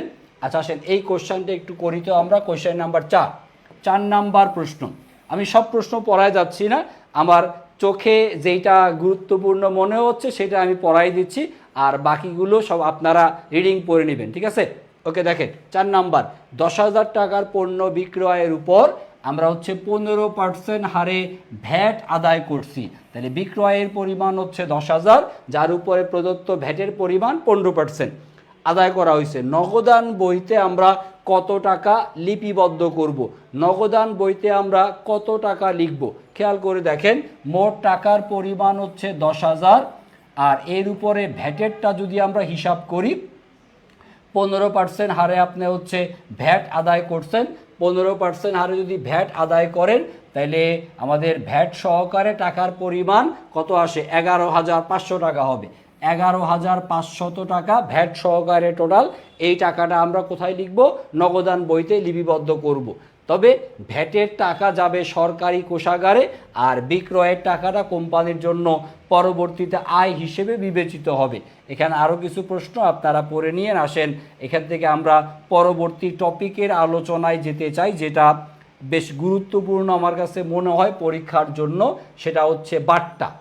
বাট্টা আমরা হচ্ছে পণ্যদ্রব্য ক্রয় বিক্রয়ের সময় বিক্রেতা ক্রেতাকে পণ্যের চালান মূল্য থেকে যে পরিমাণ অর্থ ছাড় প্রদান করে সেটাকে বলা হয় হচ্ছে বাট্টা। বাট্টাকে আমরা 3 ভাগে ভাগ করতে পারি। 1 নাম্বার বাট্টা হচ্ছে স্যার কারবারি বাট্টা। কারবারি বাট্টা, যার অন্য নাম হচ্ছে ব্যবসায়িক বাট্টা বা বাণিজ্যিক বাট্টা বা বিনিময় বাট্টা বা ইংরেজিতে হচ্ছে ট্রেড ডিসকাউন্ট, এই নামে অভিহিত করা যেতে পারে। কথা একটাই, কারবারি বাট্টা হিসাবের বইতে আসবে না। কারবারি বাট্টা হিসাবের বইতে আসবে না। কারবারি বাট্টা হিসাবের বইতে আসবে না। এইটা ভালো মতো মনে রাখেন। ভাইয়া একটা কোয়েশ্চেন, ভাইয়া জিএসটির জন্য সি ইউনিট কোন ইউনিভার্সিটি সব থেকে ভালো? মোহাম্মদ সিয়ামুল হাসান ফারদিন। সিয়ামুল হাসান ফারদিন, গুচ্ছের জন্য সবচাইতে ভালো বিশ্ববিদ্যালয়ের নাম হচ্ছে ইসলামী বিশ্ববিদ্যালয় কুষ্টিয়া। কারণ ইসলামী বিশ্ববিদ্যালয় কুষ্টিয়াতে আপনার আসন সংখ্যার পরিমাণটা বেশি, এবং গুচ্ছভুক্ত যে বিশ্ববিদ্যালয়গুলো আছে এদের মধ্যে মোটামুটি অনেক পুরাতন, অনেক আগে থেকে এস্টাবলিশ হচ্ছে ইসলামী বিশ্ববিদ্যালয় কুষ্টিয়া, এবং এখানকার শিক্ষক কোয়ালিটি যথেষ্ট পরিমাণে ভালো কমার্সের জন্য। ইসলামী বিশ্ববিদ্যালয় কুষ্টিয়া, এরপরে যদি আমাকে আপনি র্যাঙ্ক করতে বলেন ইসলামী বিশ্ববিদ্যালয়, ইসলামীর পরে সেকেন্ড হিসাবে আমি যে বিশ্ববিদ্যালয়কে রাখবো সেটা হচ্ছে বরিশাল বিশ্ববিদ্যালয়। বরিশাল বিশ্ববিদ্যালয় এইটার বিবিএ যথেষ্ট পরিমাণে ভালো। বরিশাল ইসলামী বিশ্ববিদ্যালয়ের বিবিএ আর হচ্ছে বরিশালের বিবিএ, এই দুইটা বেশ ভালো, কারণ এখানকার টিচার ফ্যাকাল্টি মেম্বাররা অনেক অনেক অনেক ভালো। তারপর এরপরে যদি আপনি 3 নাম্বার সিকোয়েন্স আমাকে বলতে বলেন, এরপরে 3 নাম্বারে আমি সবগুলোকে একসাথে রাখবো। 3 নাম্বারে বাকি সবগুলোকে, গোপালগঞ্জ বিজ্ঞান প্রযুক্তি, নোয়াখালী বিজ্ঞান প্রযুক্তি, সবগুলো একসাথে রাখা যেতে পারে। 1 নাম্বার ইসলামী, আর 2 নাম্বারে হচ্ছে বরিশাল, আর 3 নাম্বারে হচ্ছে গুচ্ছের বাকি সবগুলো বিশ্ববিদ্যালয়। আশা করি ক্লিয়ার। ওকে, মাওলানা ভাসানী অনেক আগে থেকেই আছে, হ্যাঁ অনেক আগে থেকে, বাট মাওলানা ভাসানী সায়েন্সের জন্য বেস্ট, সায়েন্সের জন্য অনেক ভালো। কমার্সে সিট খুবই কম, এবং এখানে কমার্সের বিবিএ খুব একটা কোয়ালিটিফুল না। আচ্ছা, এনএসটিও ভালো, সবগুলাই ভালো, এরপরে সবই ভালো। 1-এ রোল নাম্বার 1 ইসলামী, রোল নাম্বার 2 বরিশাল, আর রোল নাম্বার 3-এ বাকি সবাই। বাকি সব বিশ্ববিদ্যালয় এই রোল নাম্বার হচ্ছে বাকি সবাই। বাকি সবাইয়ের রোল নাম্বার 3, সবার রোল নাম্বার 3, 1, 2, 3-এর বাইরে কেউ নাই। এই 1, 2, 3, 1-এ ইসলামী, 2-এ বরিশাল, 3 নাম্বারে বাকি সবাই। যার যেখানে মনে চায় সেই সেখানে পড়েন, কোনো সমস্যা নাই। আচ্ছা, যা শিখতেছিলাম আমরা, কারবারি বাট্টা হিসাবের বইতে আসে না। আমরা একটা পণ্য কিনলে কারবারি বাট্টা পাই, যদি আমরা অধিক পরিমাণে পণ্য ক্রয় করি সেই ক্ষেত্রে আমরা যেটা পাবো সেটাকে বলা হবে হচ্ছে পরিমাণ বাট্টা। একই পণ্য অধিক পরিমাণে ক্রয় করলে আমরা যে ছাড় পাই অতিরিক্ত, সেটাকে পরিমাণ বাট্টা বলা হয়। কারবারি বাট্টা এবং পরিমাণ বাট্টা এর কোনোটাই হিসাবের বইতে আসে না। কারবারি বাট্টা, পরিমাণ বাট্টা হিসাবের বইতে আসে না। তাহলে হিসাবের বইতে আসে কোনটা স্যার? হিসাবের বইতে আসে যেটা, সেটাকে বলা হয় হচ্ছে নগদ বাট্টা। হিসাবের বইতে যেটা আসে সেটাকে বলা হবে হচ্ছে নগদ বাট্টা। আর নগদ বাট্টাকে আমরা 2 ভাগে ভাগ করতে পারি। একটা হচ্ছে বিক্রয় বাট্টা বা প্রদত্ত বাট্টা, যেটা হচ্ছে প্রাপ্য হিসাব বা দেনাদারের সাথে সম্পর্কিত। আরেকটা হচ্ছে আমাদের ক্রয় বাট্টা বা প্রাপ্ত বাট্টা, এইটা জড়িত কার সাথে? এটা হচ্ছে পাওনাদারের সাথে সম্পর্কিত। দেনাদারের কাছ থেকে দ্রুত টাকা আদায়ের জন্য দেনাদারকে আমরা যে ছাড় দেই সেটাকে হচ্ছে প্রদত্ত বাট্টা বা বিক্রয় বাট্টা বলে। আর পাওনাদারের পাওনা পরিশোধের সময় আমরা যে ছাড় পাই সেটাকে বলা হয় ক্রয় বাট্টা বা প্রাপ্ত বাট্টা। তাহলে পাওনাদারের সাথে জড়িত হচ্ছে ক্রয় বাট্টা বা প্রাপ্ত বাট্টা, আর দেনাদারের সাথে জড়িত হচ্ছে বিক্রয় বাট্টা বা প্রদত্ত বাট্টা। যদি আমাদের নির্ধারিত সময়ের মধ্যে টাকা পরিশোধ করা হয় তাহলে আমরা নগদ বাট্টা পাবো, সময়ের মধ্যে পরিশোধ না করলে বাট্টা বা ছাড় পাওয়া যাবে না। স্যার 75 বা 80 এর মতো নাম্বার পেলে বরিশাল বিশ্ববিদ্যালয়ে হেসে খেলে চান্স পাওয়া যাবে। 75, 80 অনেক নাম্বার, 75 বা 80 পাইলে তো আপনি টপ 200-এর মধ্যে চলে আসবেন। ওকে, 75 বা 80 পাইলে বরিশাল বিশ্ববিদ্যালয়ে হেসে খেলে চান্স পাবেন, কোনো সমস্যা নাই। আসেন, তারপরে আমরা বাট্টা সম্পর্কে আলোচনা শুনলাম, আমরা বাট্টা সম্পর্কে কিছু প্রশ্ন আসেন সবাই মিলে সমাধান করি। বাট্টা থেকে কয়েকটা প্রশ্ন আমরা সমাধান করব, বাট্টা থেকে প্রশ্ন সমাধান করব। আসেন শুরু করি। Question number 1, question number 2, question number 1, question number 2। Siamul Hasan Fardin আছেন উপস্থিত? একটু কমেন্টে কোয়েশ্চেনের অ্যান্সার লেখেন।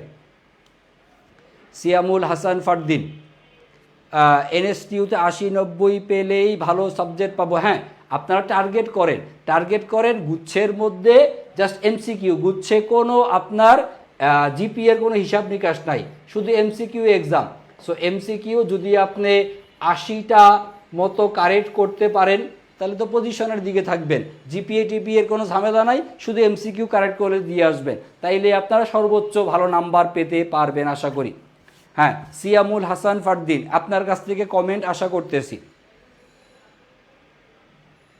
বাকিরাও দেন, কমেন্ট করেন, কোনো সমস্যা নাই, কিন্তু সিয়ামুল হাসান ফারদিনকে আমি চাচ্ছি। আজকে শেষ ক্লাস তো, শেষ ডলারটা দিয়ে যাই তাকে। কোথায় আছেন? আচ্ছা, যারা যারা উত্তর করতেছে তাদের জন্য একটু বলি, কোন দাখিলাটি নগদান বইতে লেখা হয় না? নগদান বইতে লেখা হবে না কোনটা? নগদান বইতে লেখা হবে না হচ্ছে কারবারি বাট্টা। ওকে ফাইন, এক পারলাম। 2 নাম্বার প্রশ্ন, 2 নাম্বার এই বছরের ঢাকা বিশ্ববিদ্যালয়ের পরীক্ষায় আসা 25-26 সেশনের প্রশ্ন। এই টাইপের অঙ্ক পরীক্ষাতে একটা আসতে পারে। ঢাকায় আসছে, রাজশাহীতে আসছে, অথবা গুচ্ছের মধ্যে যদি কোশ্চেন কঠিন হয় এইটা আসতে পারে। আপনারা কেউ একটু সিয়ামুল হাসান ফারদিনকে একটু মেনশন করেন, সবাই মিলে, যারা যারা ক্লাস করতেছেন সবাই মিলে সিয়ামুল হাসান ফারদিনকে একটু মেনশন করেন, একটু মেনশন করেন যে স্যার আপনাকে খুঁজতেছে। সবাই একটু মেনশন করেন, আমি তাকে একটু দেখতে চাই, কোশ্চেনের উত্তর তার কাছ থেকে পাইতে চাই। নাই? হ্যাঁ, সবাই একটু মেনশন করেন সিয়ামুল হাসান ফারদিন, একে আমার দরকার এখন। আসেন 2 নাম্বার কোশ্চেনটা আমি করাই। 2 নাম্বার প্রশ্নের মধ্যে বলা আছে এবি কোম্পানি 3000 টাকা মূল্যের পণ্য ক্রয় করছে। এখানে হচ্ছে শর্ত বলা আছে 1/10 আর হচ্ছে n/30, 1/10। এখানে 1 হচ্ছে 1/10 আর হচ্ছে n/30। এখানে 30 দিন হচ্ছে আমাদের কি, 30 দিন হচ্ছে আমাদের বাট্টার দিন, 30 দিন হচ্ছে আমাদের পরিশোধের দিন। বুঝতে দেই, আবার লিখি 1/10, 1/10 আর n/10 আর হচ্ছে n/30। এখানে আমাদের 1 হচ্ছে কি, 1 হচ্ছে 1% বাট্টা, আর আমাদের বাট্টার জন্য প্রযোজ্য দিন হবে কত? বাট্টার দিন হচ্ছে 10। আর টাকা পরিশোধের জন্য আমাদের দিন হবে কত? টাকা পরিশোধের দিন হচ্ছে আমাদের 30। তাই তো ভাইয়া? আর ইউতে কোশ্চান ট্রিকি ছিল, ডিসকাউন্ট। হ্যাঁ, রাজশাহীর কোশ্চানটা ট্রিকি ছিল বইলে, এবং ঢাকার কোশ্চানটাও ট্রিকি ছিল, এই জন্য এই দুটো একটু করাই দিচ্ছি। যদি গুচ্ছে চলে আসে এরকমের, একটু মনোযোগ দেন এই জায়গাটাতে। তাহলে আমরা যদি 10 দিনের মধ্যে পরিশোধ করি, তাহলে আমরা বাট্টা পাবো কত? 1%। আর সব টাকা পরিশোধ করতে হবে কত দিনের মধ্যে? 30 দিনের মধ্যে। তা আমাদেরকে হচ্ছে শর্তের সুদের পরিমাণ বের করতে বলছে। হিসাবটা হবে হচ্ছে এই রকম, আমরা একটু সূত্রটা লিখে রাখি, আপনারা সূত্রটা একটু মনোযোগ দেন। সূত্রটা হবে হচ্ছে এরকম, প্রথমে লিখতে হবে হচ্ছে, উপরে লিখব হচ্ছে বাট্টার হার, সূত্রের উপরে হবে হচ্ছে বাট্টার হার, নিচে লিখতে হবে হচ্ছে 100 মাইনাস বাট্টার হার, 100 মাইনাস বাট্টার হার, তারপরে গুণ চিহ্ন দিব, দিয়ে আমাদের উপরে লিখতে হবে হচ্ছে বছরের দিন। নর্মালি আমরা জানি 1 বছরে 365 দিন হয়, কিন্তু এইখানে প্রশ্নে বলে দেওয়াই আছে বছর কত? 360 দিনে হবে হচ্ছে বছর। তাহলে উপরে লিখতে হবে এখানে 360 দিন, আর নিচে আমরা যেটা লিখব সেটা হচ্ছে আমাদের পরিশোধের দিন, টাকা পরিশোধের দিন, আর এখান থেকে মাইনাস হবে হচ্ছে মাইনাস বাট্টার দিন, পরিশোধের দিন মাইনাস হবে হচ্ছে বাট্টার দিন। এই হচ্ছে আমাদের এই অঙ্কটা সমাধানের সূত্র। আচ্ছা আসেন, আমি এখানে মান বসাচ্ছি, আপনারা একটু মনোযোগ দিয়ে খেয়াল করেন, পারলে খাতার মধ্যে তুলে নেন, অঙ্কটা খাতার মধ্যে তুলে নেন। উপরে বাট্টার হার 1, নিচে লিখতে হবে হচ্ছে 100, মাইনাস হবে হচ্ছে 1, তারপরে গুণ চিহ্ন দিয়ে উপরে হচ্ছে 360। যেহেতু প্রশ্নে 360 দিনের কথা বলা আছে, তাই আমরা 360 লিখলাম। আচ্ছা, তারপরে নিচে লিখতে হবে পরিশোধের দিন হচ্ছে 30, আর মাইনাস বাট্টার দিন হচ্ছে 10, মাইনাস হবে হচ্ছে 10। এবার ক্যালকুলেশন করলে আপনার উত্তর মিলে যাবে।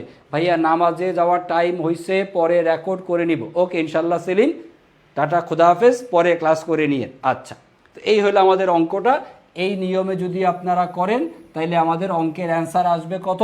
18.18%। অ্যান্সারটা হবে অপশন নাম্বার সি। অ্যান্সার হবে অপশন নাম্বার সি। প্রশ্নে স্পেসিফিক 360 দিনের কথা বলা আছে, আমরা 360 দিন লিখলাম। যদি কোনো কিছু না বলে দেওয়া থাকতো তাহলে ক্যালেন্ডার ইয়ার অনুযায়ী আমরা 365 দিন লিখতাম। কোনো কিছু না বলা হলে আমরা 365 দিন ধরে হিসাব করতাম, বাট প্রশ্নে 360 বলার কারণে আমরা এই সময়টাই ব্যবহার করলাম। ওকে ওকে আসেন, এটা ছিল ঢাকা বিশ্ববিদ্যালয়ের প্রশ্ন, 18.18% অ্যান্সার। এবার আসেন আমরা একটু রাজশাহী বিশ্ববিদ্যালয়ের আসা এই বছরের প্রশ্নটা একটু দেখতে চাই। এই যে রাজশাহী বিশ্ববিদ্যালয়ের প্রশ্ন, কোয়েশ্চেন নাম্বার 3। রাজশাহী বিশ্ববিদ্যালয়ের প্রশ্নে এখানে আপনাকে হচ্ছে জাস্ট কত টাকা আপনাকে পরিশোধ করতে হবে এইটা বের করতে হবে। এখানে ঝামেলাটা হচ্ছে বাট্টাটা হবে নাকি হবে না, এইটা হলো আমাদের ঝামেলা।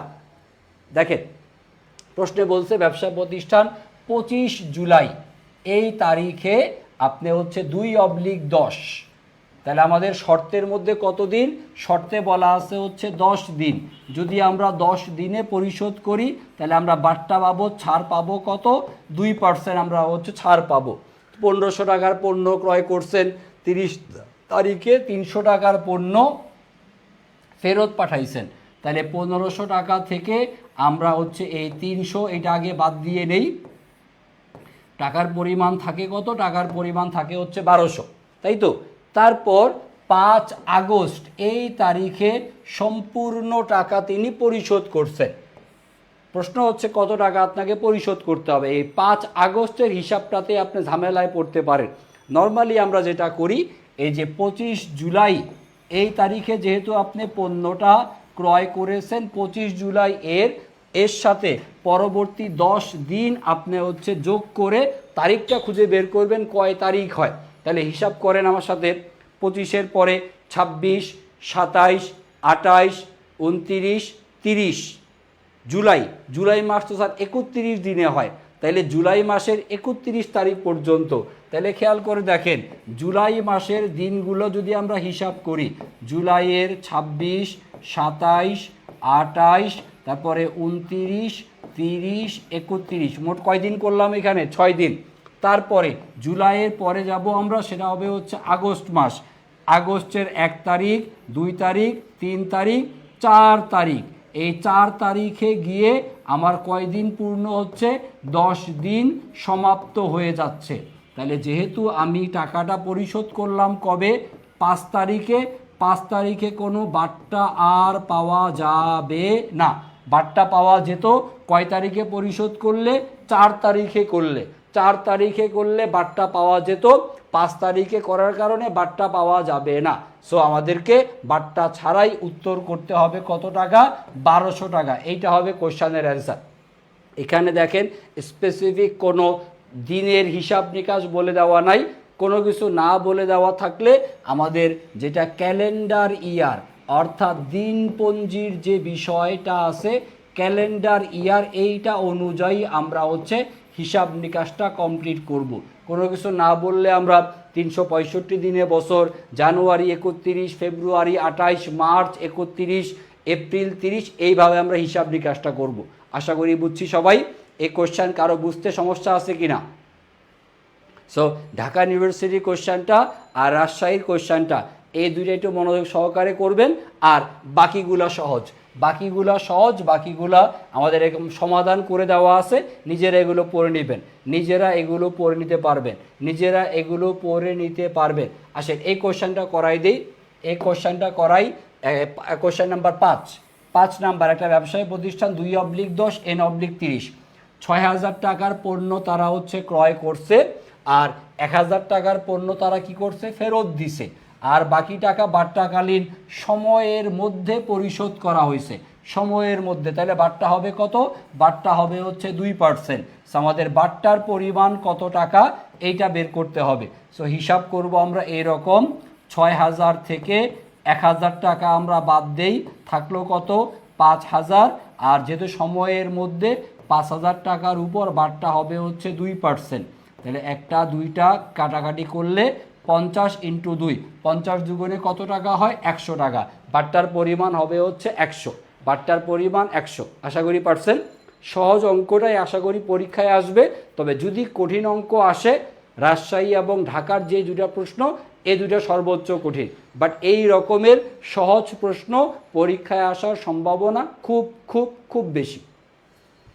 সো এই টাইপের অঙ্ক অনেকগুলো আপনাদের প্র্যাকটিসের জন্য আমার পিডিএফ এখানে দেওয়া আছে, একটু নিজেরা এই অঙ্কগুলো খুব সুন্দর মতো করে নেবেন। দেখেন অনেকগুলো প্রশ্ন আপনাদের প্র্যাকটিসের জন্য দেওয়া আছে এবং প্রত্যেকটারই উত্তর দেওয়া থাকবে, উত্তর দেখে দেখে নিজেরা হচ্ছে সমাধান করবেন। আসেন অংশীদারি ব্যবসায়টা আমরা একটু করি। অংশীদারি ব্যবসায় এর আগেও যখন আপনাদের পেইড ব্যাচের কিছু ক্লাস নিয়েছিলাম আমি, সেখানে অংশীদারি পড়ানো হয়েছে। তারপরে হচ্ছে অংশীদারি কারবার ফ্রি ক্লাস, সেখানেও পড়ানো হয়েছে। অংশীদারি কারবারের উপরে হচ্ছে আমাদের হচ্ছে ডিও আইসিইউ ব্যাচে এর উপরে ক্লাস নেওয়া আছে। সো এগুলো মোটেও আশা করি কঠিন কিছু হবে না। অংশীদারি কারবারের কোনো বেসিক আলোচনা আমি রাখি নাই, কারণ অংশীদারি কারবার কি, কাকে বলে, এগুলো আপনারা সবাই পারেন। জাস্ট এখান থেকে আমরা বিগত বছরের অনেকগুলো প্রশ্ন সমাধান করব, কারণ অংশীদারি টপিকটা গুচ্ছের জন্য খুবই ইম্পর্টেন্ট। এখন পর্যন্ত মোট 10টা প্রশ্ন আসছে গুচ্ছে, 10টা প্রশ্ন আসছে অংশীদারি ব্যবসায় থেকে। সো অংশীদারি থেকে এই প্রশ্নগুলো আমাদেরকে ভালো মতো পড়তে হবে। সবাই কমেন্টে উত্তর দেন।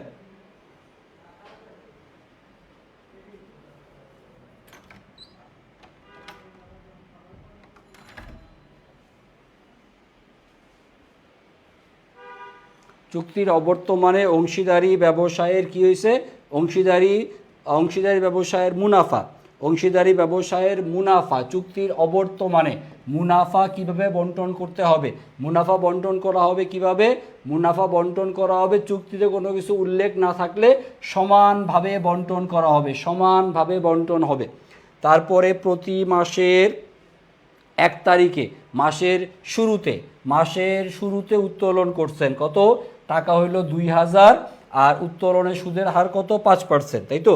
আচ্ছা আসেন আমরা হিসাব নিকাশ করি। এখান থেকে আমাদের টাকা হচ্ছে 2000 টাকা, আর হচ্ছে 5% উত্তোলনের সুদ, 5 ডিভাইডেড বাই হচ্ছে আমাদের 100, আর মাসের শুরুতে হলে হচ্ছে 6.5 বা 13 ডিভাইডেড বাই 2। এভাবে করলে হিসাব নিকাশ সহজ হবে। 5 দিয়ে 100 কাটলে হচ্ছে 20, 20 দিয়ে এটারে কাটলে 1, আর উপরে 2টা শূন্য, তার মানে হচ্ছে 100, আর 2 দিয়ে 100 কাটলে কত? 50।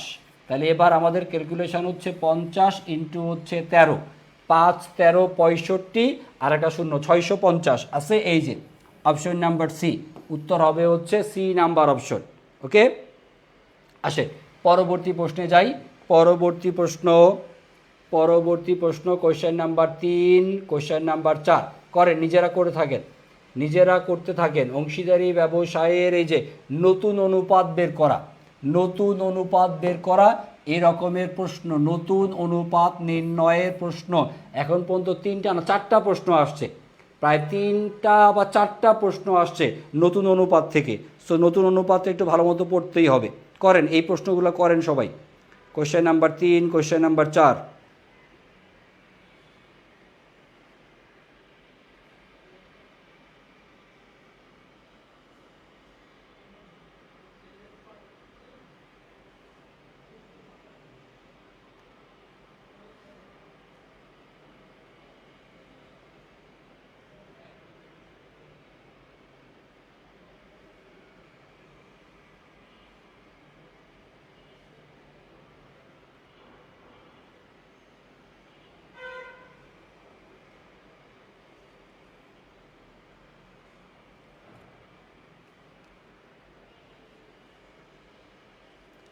ক খ দুজন অংশীদার, তারা হচ্ছে 4:3, 4:3। এই অনুপাতে হচ্ছে মুনাফা আর হচ্ছে ক্ষতি বন্টন করে। আর তাহলে ক আর খ অনুপাত কত? 4:3। তারপরে হচ্ছে গকে নিচে কত? 5/2। তাহলে আমরা যদি এইভাবে এখানে একটু লিখি 4:3, আর হচ্ছে গ পাবে কত? গ পাবে হচ্ছে 5/2 ভাগ। আচ্ছা, নতুন অংশীদার গকে 5/2 অংশ দেওয়ার পর আমাদের অবশিষ্ট থাকে কত? 5 থেকে 2 যদি গকে দেই তাহলে অবশিষ্ট থাকে কত? আর 5/3 5 ভাগের মধ্যে 2 দিয়ে দিলাম, তাহলে বাকি থাকলো কত? আর 5/3। এই যে 3, এই 3 দ্বারা আমরা হচ্ছে ক্যালকুলেশন করব। প্রথমে এই 4-এর সাথে 3কে গুণ দিব, তাহলে এই যে 4-এর সাথে আপনি 3কে গুণ দেন, তাহলে 4 × 3, 3×4 কত হলো? 3×4 হলো হচ্ছে 12। তারপরে এই 3-এর সাথে আপনি এই 3 গুণ দিবেন, 3×3 কত হয়? 3×3 কত হয়? 3×3 হয় হচ্ছে 9, 12 আর হচ্ছে 9। আর এই যে 4:3, 4 এবং 3 এর যোগফল ছিল কত? যোগফল ছিল হচ্ছে 7। এই 7-এর সাথে আমরা 2কে গুণ দিব, 7 দুগুণে কত হইল? 7 দুগুণে হচ্ছে 14, 12, 9, 14, 12, 9, 14 কই আছে? আছে, সি নাম্বার অপশন, 12, 9, 14। ওকে, তারপরে দেখেন দেখি এটা করতে পারেন কি না। কোয়েশ্চেন নাম্বার 4 নাম্বার প্রশ্ন, জোবায়ের আর হচ্ছে বাবুল, জোবায়ের সাহেব আর হচ্ছে বাবুল সাহেব, তাদের কত? 5:4, 5:4। তারা নতুন করে নিচে কাকে? জামিল, তাকে দিবে কত? 2/1 অংশ। তাইলে নতুন অংশীদার সে পাবে 2/1 অংশ সে পাবে। আর নতুন অংশীদারকে 2/1 অংশ দেওয়ার পর আমাদের অবশিষ্ট বা বাকি থাকবে কত? 2/1 দিলাম, আর বাকি 2/1 অবশিষ্ট থাকবে। এই 1 দ্বারা আমরা হচ্ছে গুণ করব। আমরা প্রথমে 5 দিয়ে হচ্ছে এই 1 গুণ করি, 5 1 কত হইল? 5। তারপরে এই 4 দ্বারা আবার এই 1 গুণ করি, 4 1 কত হইল? 4, 5, 4। আর এই 5 এবং 4-এর যে যোগফল কত? 9। এই 9-এর সাথে নতুন অংশীদার যে পাবে 2/1, এইটাকে আমরা গুণ করব। 9 1 9, 5 4 আর হচ্ছে 9। কই আছে? 5 4 9, 5 1 5, 5 4 9। মিস্টার জামিল, 5 4 9 কই আছে উত্তর? 9 5 4 কেন? মিস্টার জামিল, জামিল কোনজন? জামিল তো হচ্ছে শেষের জন, জামিল হচ্ছে শেষের জন। তাহলে প্রথমটা আসবে হচ্ছে 9, জামিল, জামিলের হচ্ছে 9 তারপর হচ্ছে মিস্টার বাবুল, বাবুল হচ্ছে এই জন 4, 9 4। আর হচ্ছে কে? জোবায়ের ছিল প্রথম জন, তাহলে এইটা 9 4 5, 9 4 5 কই আছে? 9 4 5। অ্যান্সার হচ্ছে অপশন নাম্বার ডি। এটা ঝামেলা আছে প্রশ্ন, এই প্রশ্ন ঝামেলা আছে, নামে উল্টাপাল্টা দেখবেন। প্রথমে মিস্টার জোবায়ের, তারপরে মিস্টার বাবুল, কিন্তু যখন আপনাকে কোশ্চেনের অ্যান্সার বের করতে বলছে উল্টা করে দিছে।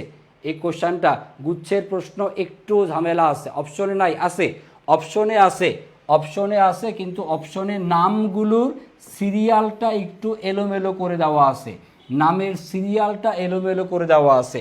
এই যে আমরা বের করলাম প্রথম অংশ যেটা 5, এই 5টা হচ্ছে কার? প্রথম জন জোবায়ের, প্রথম জন জোবায়ের। তারপরেরটার নাম কি? 4, 4-এর এই অংশটা হচ্ছে বাবুল। আর সর্বশেষ 9, এই 9টা হচ্ছে জামিল। দেখেন নামের মধ্যে প্রথমে হচ্ছে জামিল 9 তারপর হচ্ছে বাবুল, বাবুলের হচ্ছে 4 আর জোবায়ের, জোবায়ের হচ্ছে 5। তাহলে 9 4 5, অ্যান্সার হচ্ছে এইটা, অপশন নাম্বার ডি। প্রশ্নটা কঠিন না, কিন্তু অপশনটা একটু ঘুরায় পেঁচায় দিছে, এই আর কি বিষয়টা। ওকে, আসেন পরবর্তী প্রশ্নে যাই। পরবর্তী প্রশ্ন এই রকমের নতুন অনুপাত নির্ণয় সংক্রান্ত অঙ্ক আরও আছে, এগুলো আপনারা করবেন। একটা আমাদের ত্যাগ অনুপাতের প্রশ্ন আছে গুচ্ছের, এটা করে নিয়েন আপনারা। এখান থেকে আমি হচ্ছে আপনাদেরকে আর কয়েকটা সুদের অঙ্ক করাইতে চাই। সুদের অঙ্ক, সেটা হচ্ছে উত্তোলনের সুদ, খুব ইম্পর্টেন্ট স্যার। উত্তোলনের সুদ, উত্তোলনের সুদ এইটা ইম্পর্টেন্ট, খুব মনোযোগ দিয়ে খেয়াল করবেন। গোলায় গেছেন, কি গোলায় গেছেন? ঠান্ডা মাথায় আবার দেখবেন, গোলানো ঠিক হয়ে যাবে। আচ্ছা, ওকে, দেখেন পরবর্তী প্রশ্ন, কোশ্চেন নাম্বার 6 নাম্বার প্রশ্ন, অংশীদার প্রতি মাসের মাঝামাঝি সময়ে ব্যবসায় থেকে 10% সুদে 3000 টাকা উত্তোলন করে, আর হচ্ছে আমাদের সুদের পরিমাণ কত হবে নির্ণয় করি। তাহলে আমাদের 3000 টাকা উত্তোলন, এর উপরে সুদের হার 10%, 10/100, আর হচ্ছে মাসের মাঝামাঝি উত্তোলন করলে 6 দ্বারা গুণ করতে হয়, অথবা আমরা এইভাবে লিখতে পারি 12 হচ্ছে 2, 12 হবে হচ্ছে 2, 12 হবে হচ্ছে 2। মাসের শুরুতে হলে হচ্ছে 13/2, মাসের মাঝামাঝি হলে 12/2, আর মাসের শেষে হলে হচ্ছে 11/2।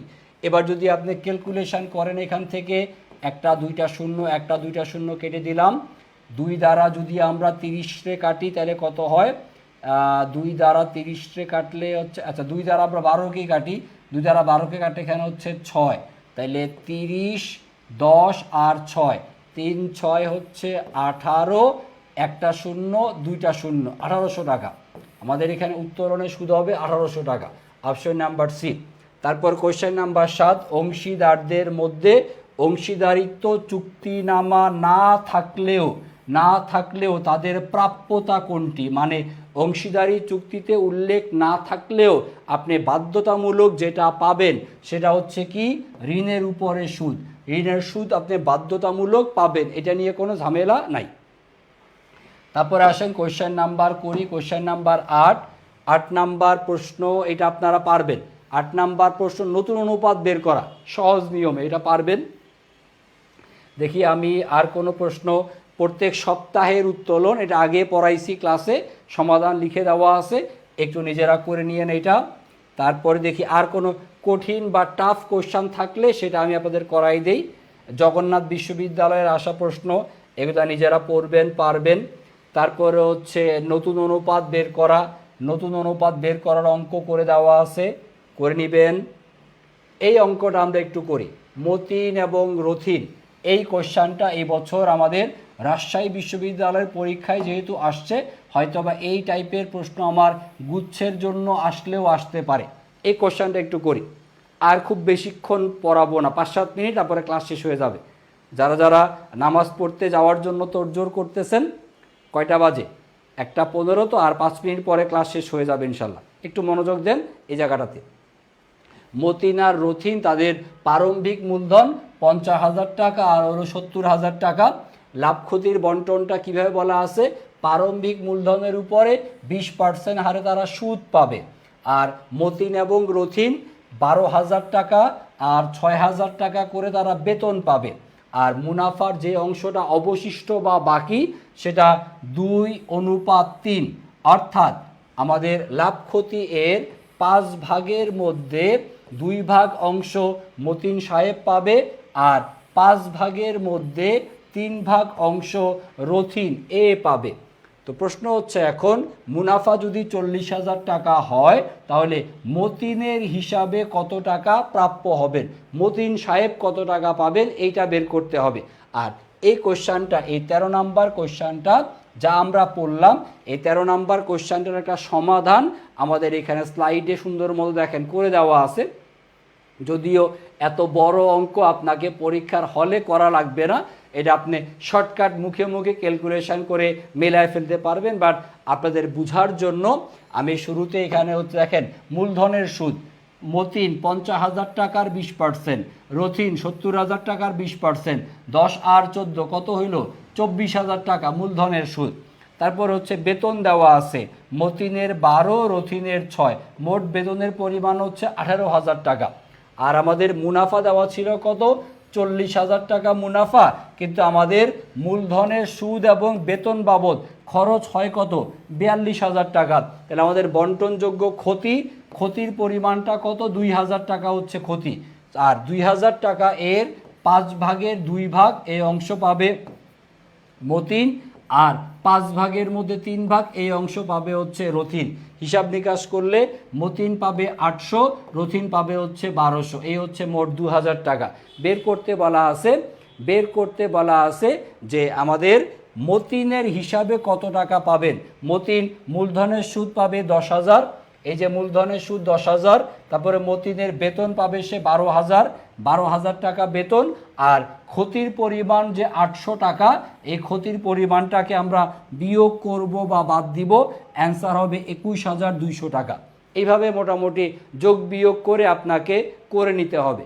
ওকে, আসেন পরবর্তী প্রশ্নে যাই। আমি আর একটা দুটা প্রশ্ন আপনাদেরকে দেখাই, বাকিগুলো আপনারা নিজেরা আশা করি করতে পারবেন। দেখেন এই প্রশ্নগুলো একটু নিজেরা করেন, আমাদের 14, 15, 16 এই পর্যন্ত করলে মোটামুটি ক্লাস শেষ। আর হচ্ছে রিকোয়েস্ট দিব ক্লাস শেষ হইলে, কাকে রিকোয়েস্ট দিবেন? আমরা কেউ কারো ফেস দেখি নাই, মাশাআল্লাহ, এরা কারা? ও নুসরাত জাহান, ভদ্র মহিলারা, সমস্যা নাই, ভদ্র মহিলারা একজন আরেকজনের ফেস না দেখলে আপনারা ফ্রেন্ড রিকোয়েস্ট পাঠান। এখানে ছেলে আর মেয়ের ক্রস কানেকশন হয়ে গেলে তো বিপদ ছিল। দেখা যায় যে শিমুল স্যারের ক্লাস করতে আইসা একজন আরেকজনের মধ্যে কানেকশন হয়ে গেছে, এটা ঝামেলাপূর্ণ। আপনারা আপনার বান্ধবী পাতান, কোনো সমস্যা নাই। ঈদে দুইজনে সেম কালারের ড্রেস কিনবেন, তারপরে সেলফি তুলে একজন আরেকজনকে পাঠাবেন। ক্যালকুলেটার ছাড়া এগুলো সমাধান কি করে করব একটু বলেন। খাতায় লিখে বারবার করে প্র্যাকটিস করবেন, যোগ বিয়োগ মুখে মুখে করবেন, অভ্যাস করেন, প্র্যাকটিস করেন। বিগত 3 মাস 6 মাসেও করেন নাই, এই জন্য এখনও জিজ্ঞাসা করেছেন। এখনও জিজ্ঞাসা করে লাভ কি? অঙ্কগুলো খাতার মধ্যে লিখে বারবার করে প্র্যাকটিস করেন, করতে করতে এক সময়ে আপনি মুখে মুখে করা শিখে যাবেন। নিজে না করলে আপনি পারবেন না। কোনো তাবিজ পড়া, পানি পড়া দিয়ে কোনো লাভ হবে না, নিজে নিজে করতে হবে। অংশীদারি কারবারে চুক্তির গুরুত্ব, চুক্তি হচ্ছে অংশীদারি ব্যবসায়ের মূল ভিত্তি। তারপরে বাংলাদেশের কত সালের আইন অনুযায়ী অংশীদারি আইন 1932 অংশীদারি কারবারের বৈশিষ্ট্য নয়, অসীম আয়ুষ্কাল, এটা বৈশিষ্ট্য নয়। অংশীদারি কারবারের অসীম আয়ুষ্কাল বৈশিষ্ট্য নয়, অসীম আয়ুষ্কাল এটা হচ্ছে যৌথ মূলধনী কোম্পানির বৈশিষ্ট্য। কোম্পানির বৈশিষ্ট্য হচ্ছে অসীম আয়ুষ্কাল। ওকে, আসেন পরবর্তী প্রশ্নে যাই। আর আছে কিনা কয়েকটা দেখি।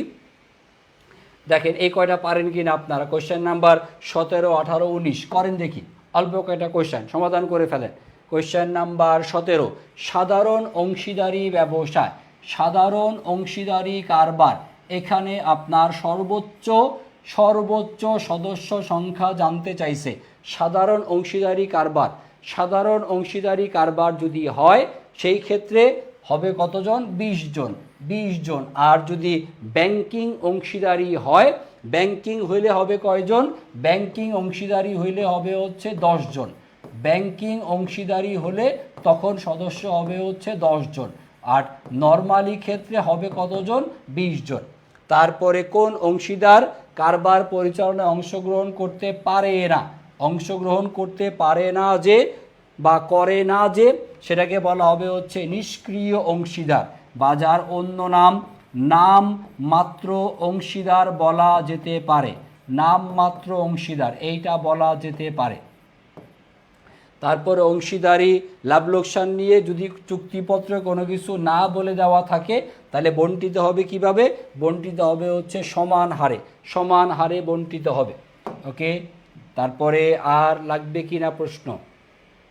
এগুলো পারবেন, এগুলো আপনারা পারবেন। তাহলে আমি আর না পড়াই আমি একদম শেষে চলে যাই। আমাদের আজকে হচ্ছে অংশীদারি কারবার থেকে অনেকগুলো প্রশ্ন দেওয়া আছে। অংশীদারি কারবারের প্র্যাকটিসের জন্য 29 দেখে এখানে ভুল মনে করেন না, এখানে সংখ্যার কারেকশান করতে হবে। আমি শেষ পর্যন্ত কোশ্চেন কারেকশানও করি। নবাগত মানে নতুন অংশীদার, যিনি ব্যবসায়ে নতুন করে অংশগ্রহণ করেন তাকে নবাগত অংশীদার বলা হয়। স্যার চর্চা থেকে কোশ্চেন ব্যাংক সলভ করলে হবে, কোনো সমস্যা নাই। নবাগত মানে নতুন অংশীদার, আর নামমাত্র অংশীদার মানে হচ্ছে নিষ্ক্রিয় অংশীদার। ওকে ওকে, তাহলে আমাদের কোশ্চেন নাম্বার 29 না, এইটা সম্ভবত কোশ্চেন নাম্বার প্রায় 60 বা 65 হওয়ার কথা। আমি নাম্বার সিরিয়ালটা হচ্ছে মিলাইতে পারি নাই, এই সিরিয়ালটা মিলে আমি হচ্ছে পিডিএফটা আপনাদেরকে দিয়ে দিব। স্যার ঢাকা ইউনিভার্সিটি এর বাট্টার ক্যালকুলেশানটা একটু বুঝিয়ে দিতে হবে। ঢাকা বিশ্ববিদ্যালয়ের বাট্টার ক্যালকুলেশান, ওরে ভাই মাফ করে দেন, আর কত করব? 1 ডিভাইডেড বাই 100 মাইনাস 1 ইন্টু হবে হচ্ছে কত দিন ছিল 360 দিন, আর ছিল 30 মাইনাস হচ্ছে 10। সো হিসাব নিকাশ যদি আমরা করি 1 ডিভাইডেড বাই হচ্ছে 99 ইন্টু এখানে উপরে হচ্ছে 360 আর এখানে কত ভাই 20। তাহলে আমরা যদি কাটাকাটি করি, কাটাকাটি করব এই 20 দ্বারা 20 একটা শূন্য, এই একটা শূন্য কেটে দিলাম। 2 দিয়ে যদি আমি 36টা কাটি, 2 দিয়ে 36টা কাটলে কত 18 দুগুণে 36 18। এবার 3 দিয়ে কাটাকাটি করা যায়, 3 6 18 আর 3 33 হচ্ছে 99। এবার আরও আমরা 3 দ্বারা কাটতে পারি, 3 দুগুণে 6 আর হচ্ছে 3 11 33। তাহলে 11 আর হচ্ছে 2। তাহলে আমাদের হিসাবটা হচ্ছে 2 ডিভাইডেড বাই হবে হচ্ছে 11। আর যেহেতু আমাদের হচ্ছে হার মানে পার্সেন্টেজ, হার বের করব, তাই আমরা লাস্টে 100 দ্বারা গুণ করব। তাহলে লাস্টে 100 দ্বারা গুণ করলে পার্সেন্টেজে আসবে।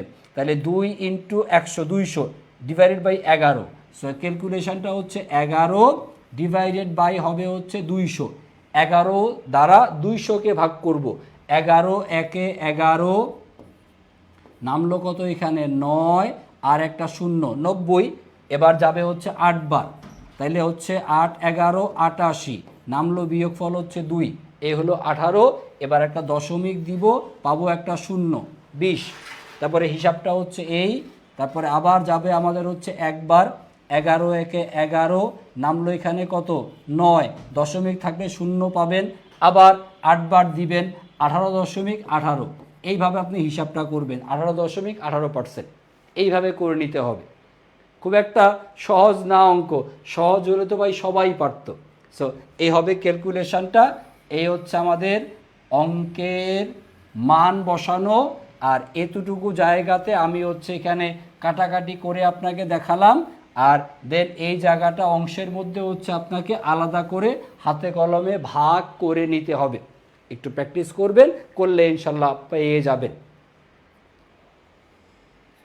এরকম ম্যাথ আগে কঠিন করি নাই, তাই একটু কঠিন, না সমস্যা নেই, করাই দিলাম। সর্বোচ্চ কঠিনটুকু করালাম। আশা করি গুচ্ছের মধ্যে এত কঠিন প্রশ্ন আসবে না। যদি আসে পারার জন্য আপনাদেরকে করাই দিলাম, শুধু প্র্যাকটিস করবেন, করলে ইনশাল্লাহ হয়ে যাবে। আগের বছরে কোশ্চান ব্যাংক সলভ করলে হবে। স্যার শুধু আগের বছরে কোশ্চান ব্যাংক সলভ করলে, পূর্ণা বড়ুয়া, শুধু আগের বছরে কোশ্চান ব্যাংক সলভ করে আপনি নিশ্চিন্তে বসে থাকতে পারবেন না। আগের বছরের কোশ্চানের পাশাপাশি আপনাকে হচ্ছে আমার পিডিএফে যেই প্রশ্নগুলো দেওয়া আছে, এই প্রশ্নগুলো আপনাকে বারবার অনুশীলন করতে হবে। আর বারবার অনুশীলন করার জন্য আপনার গুরুত্বপূর্ণ যে প্রশ্নগুলো, সেগুলো হচ্ছে এখানে পিডিএফে দেওয়া আছে। সো এই পিডিএফের প্রশ্নগুলো করবেন, তাহলেই এনাফ। এর বাইরে আর আশা করি তেমন কিছু লাগবে না। ওকে, তাহলে মোটামুটি ক্লাস শেষ করি। আপনারা যারা গুচ্ছের পরীক্ষা দিবেন মার্চের 27 তারিখে, আপনাদের সবার জন্য অনেক অনেক শুভকামনা থাকলো, অনেক দোয়া থাকলো। আপনারা খুব ভালো মতো পড়ালেখা শেষ করে পরীক্ষাটা দিবেন, যাতে সর্বশেষ আপনার যেই চান্স হওয়ার জন্য গুচ্ছভুক্ত বিশ্ববিদ্যালয়ে আপনি পরীক্ষা দেওয়ার চিন্তা ভাবনায় আছেন, সেখানে যাতে আপনি সফল কাম হতে পারেন, সেই আশাবাদ ব্যক্ত করে সবার কাছ থেকে বিদায় চেয়ে নিচ্ছি। আল্লাহ হাফেজ। হয়তোবা আপনাদের সাথে আমার আর গুচ্ছের কোনো ক্লাস নিয়ে দেখা হবে না। গুচ্ছের বাকি ক্লাসগুলোর দায়িত্ব আপনাদের সবার প্রিয় রাকিব স্যারের কাঁধে। বাকি অংশটুকু রাকিব স্যার আপনাদেরকে পথ দেখিয়ে নিয়ে যাবেন। আমি হচ্ছে যতটুকু পারলাম আপনাদেরকে সামনে এনে দিলাম। মোট 5টা ক্লাস আমি নিছি। এই 5টা ক্লাস, প্রত্যেকটা ক্লাসের পিডিএফগুলো ভালো মতো পড়লে ইনশাল্লাহ সবাই ভালো করবেন বলে আমি আশা করি। আর বাকি অংশগুলো রাকিব স্যার আমার চাইতেও ইনশাল্লাহ আরও ভালো মতো পড়াবেন। সবাই সুস্থ থাকবেন, ভালো থাকবেন, আমার জন্য দোয়া রাখবেন। আল্লাহ হাফেজ। আসসালামু আলাইকুম।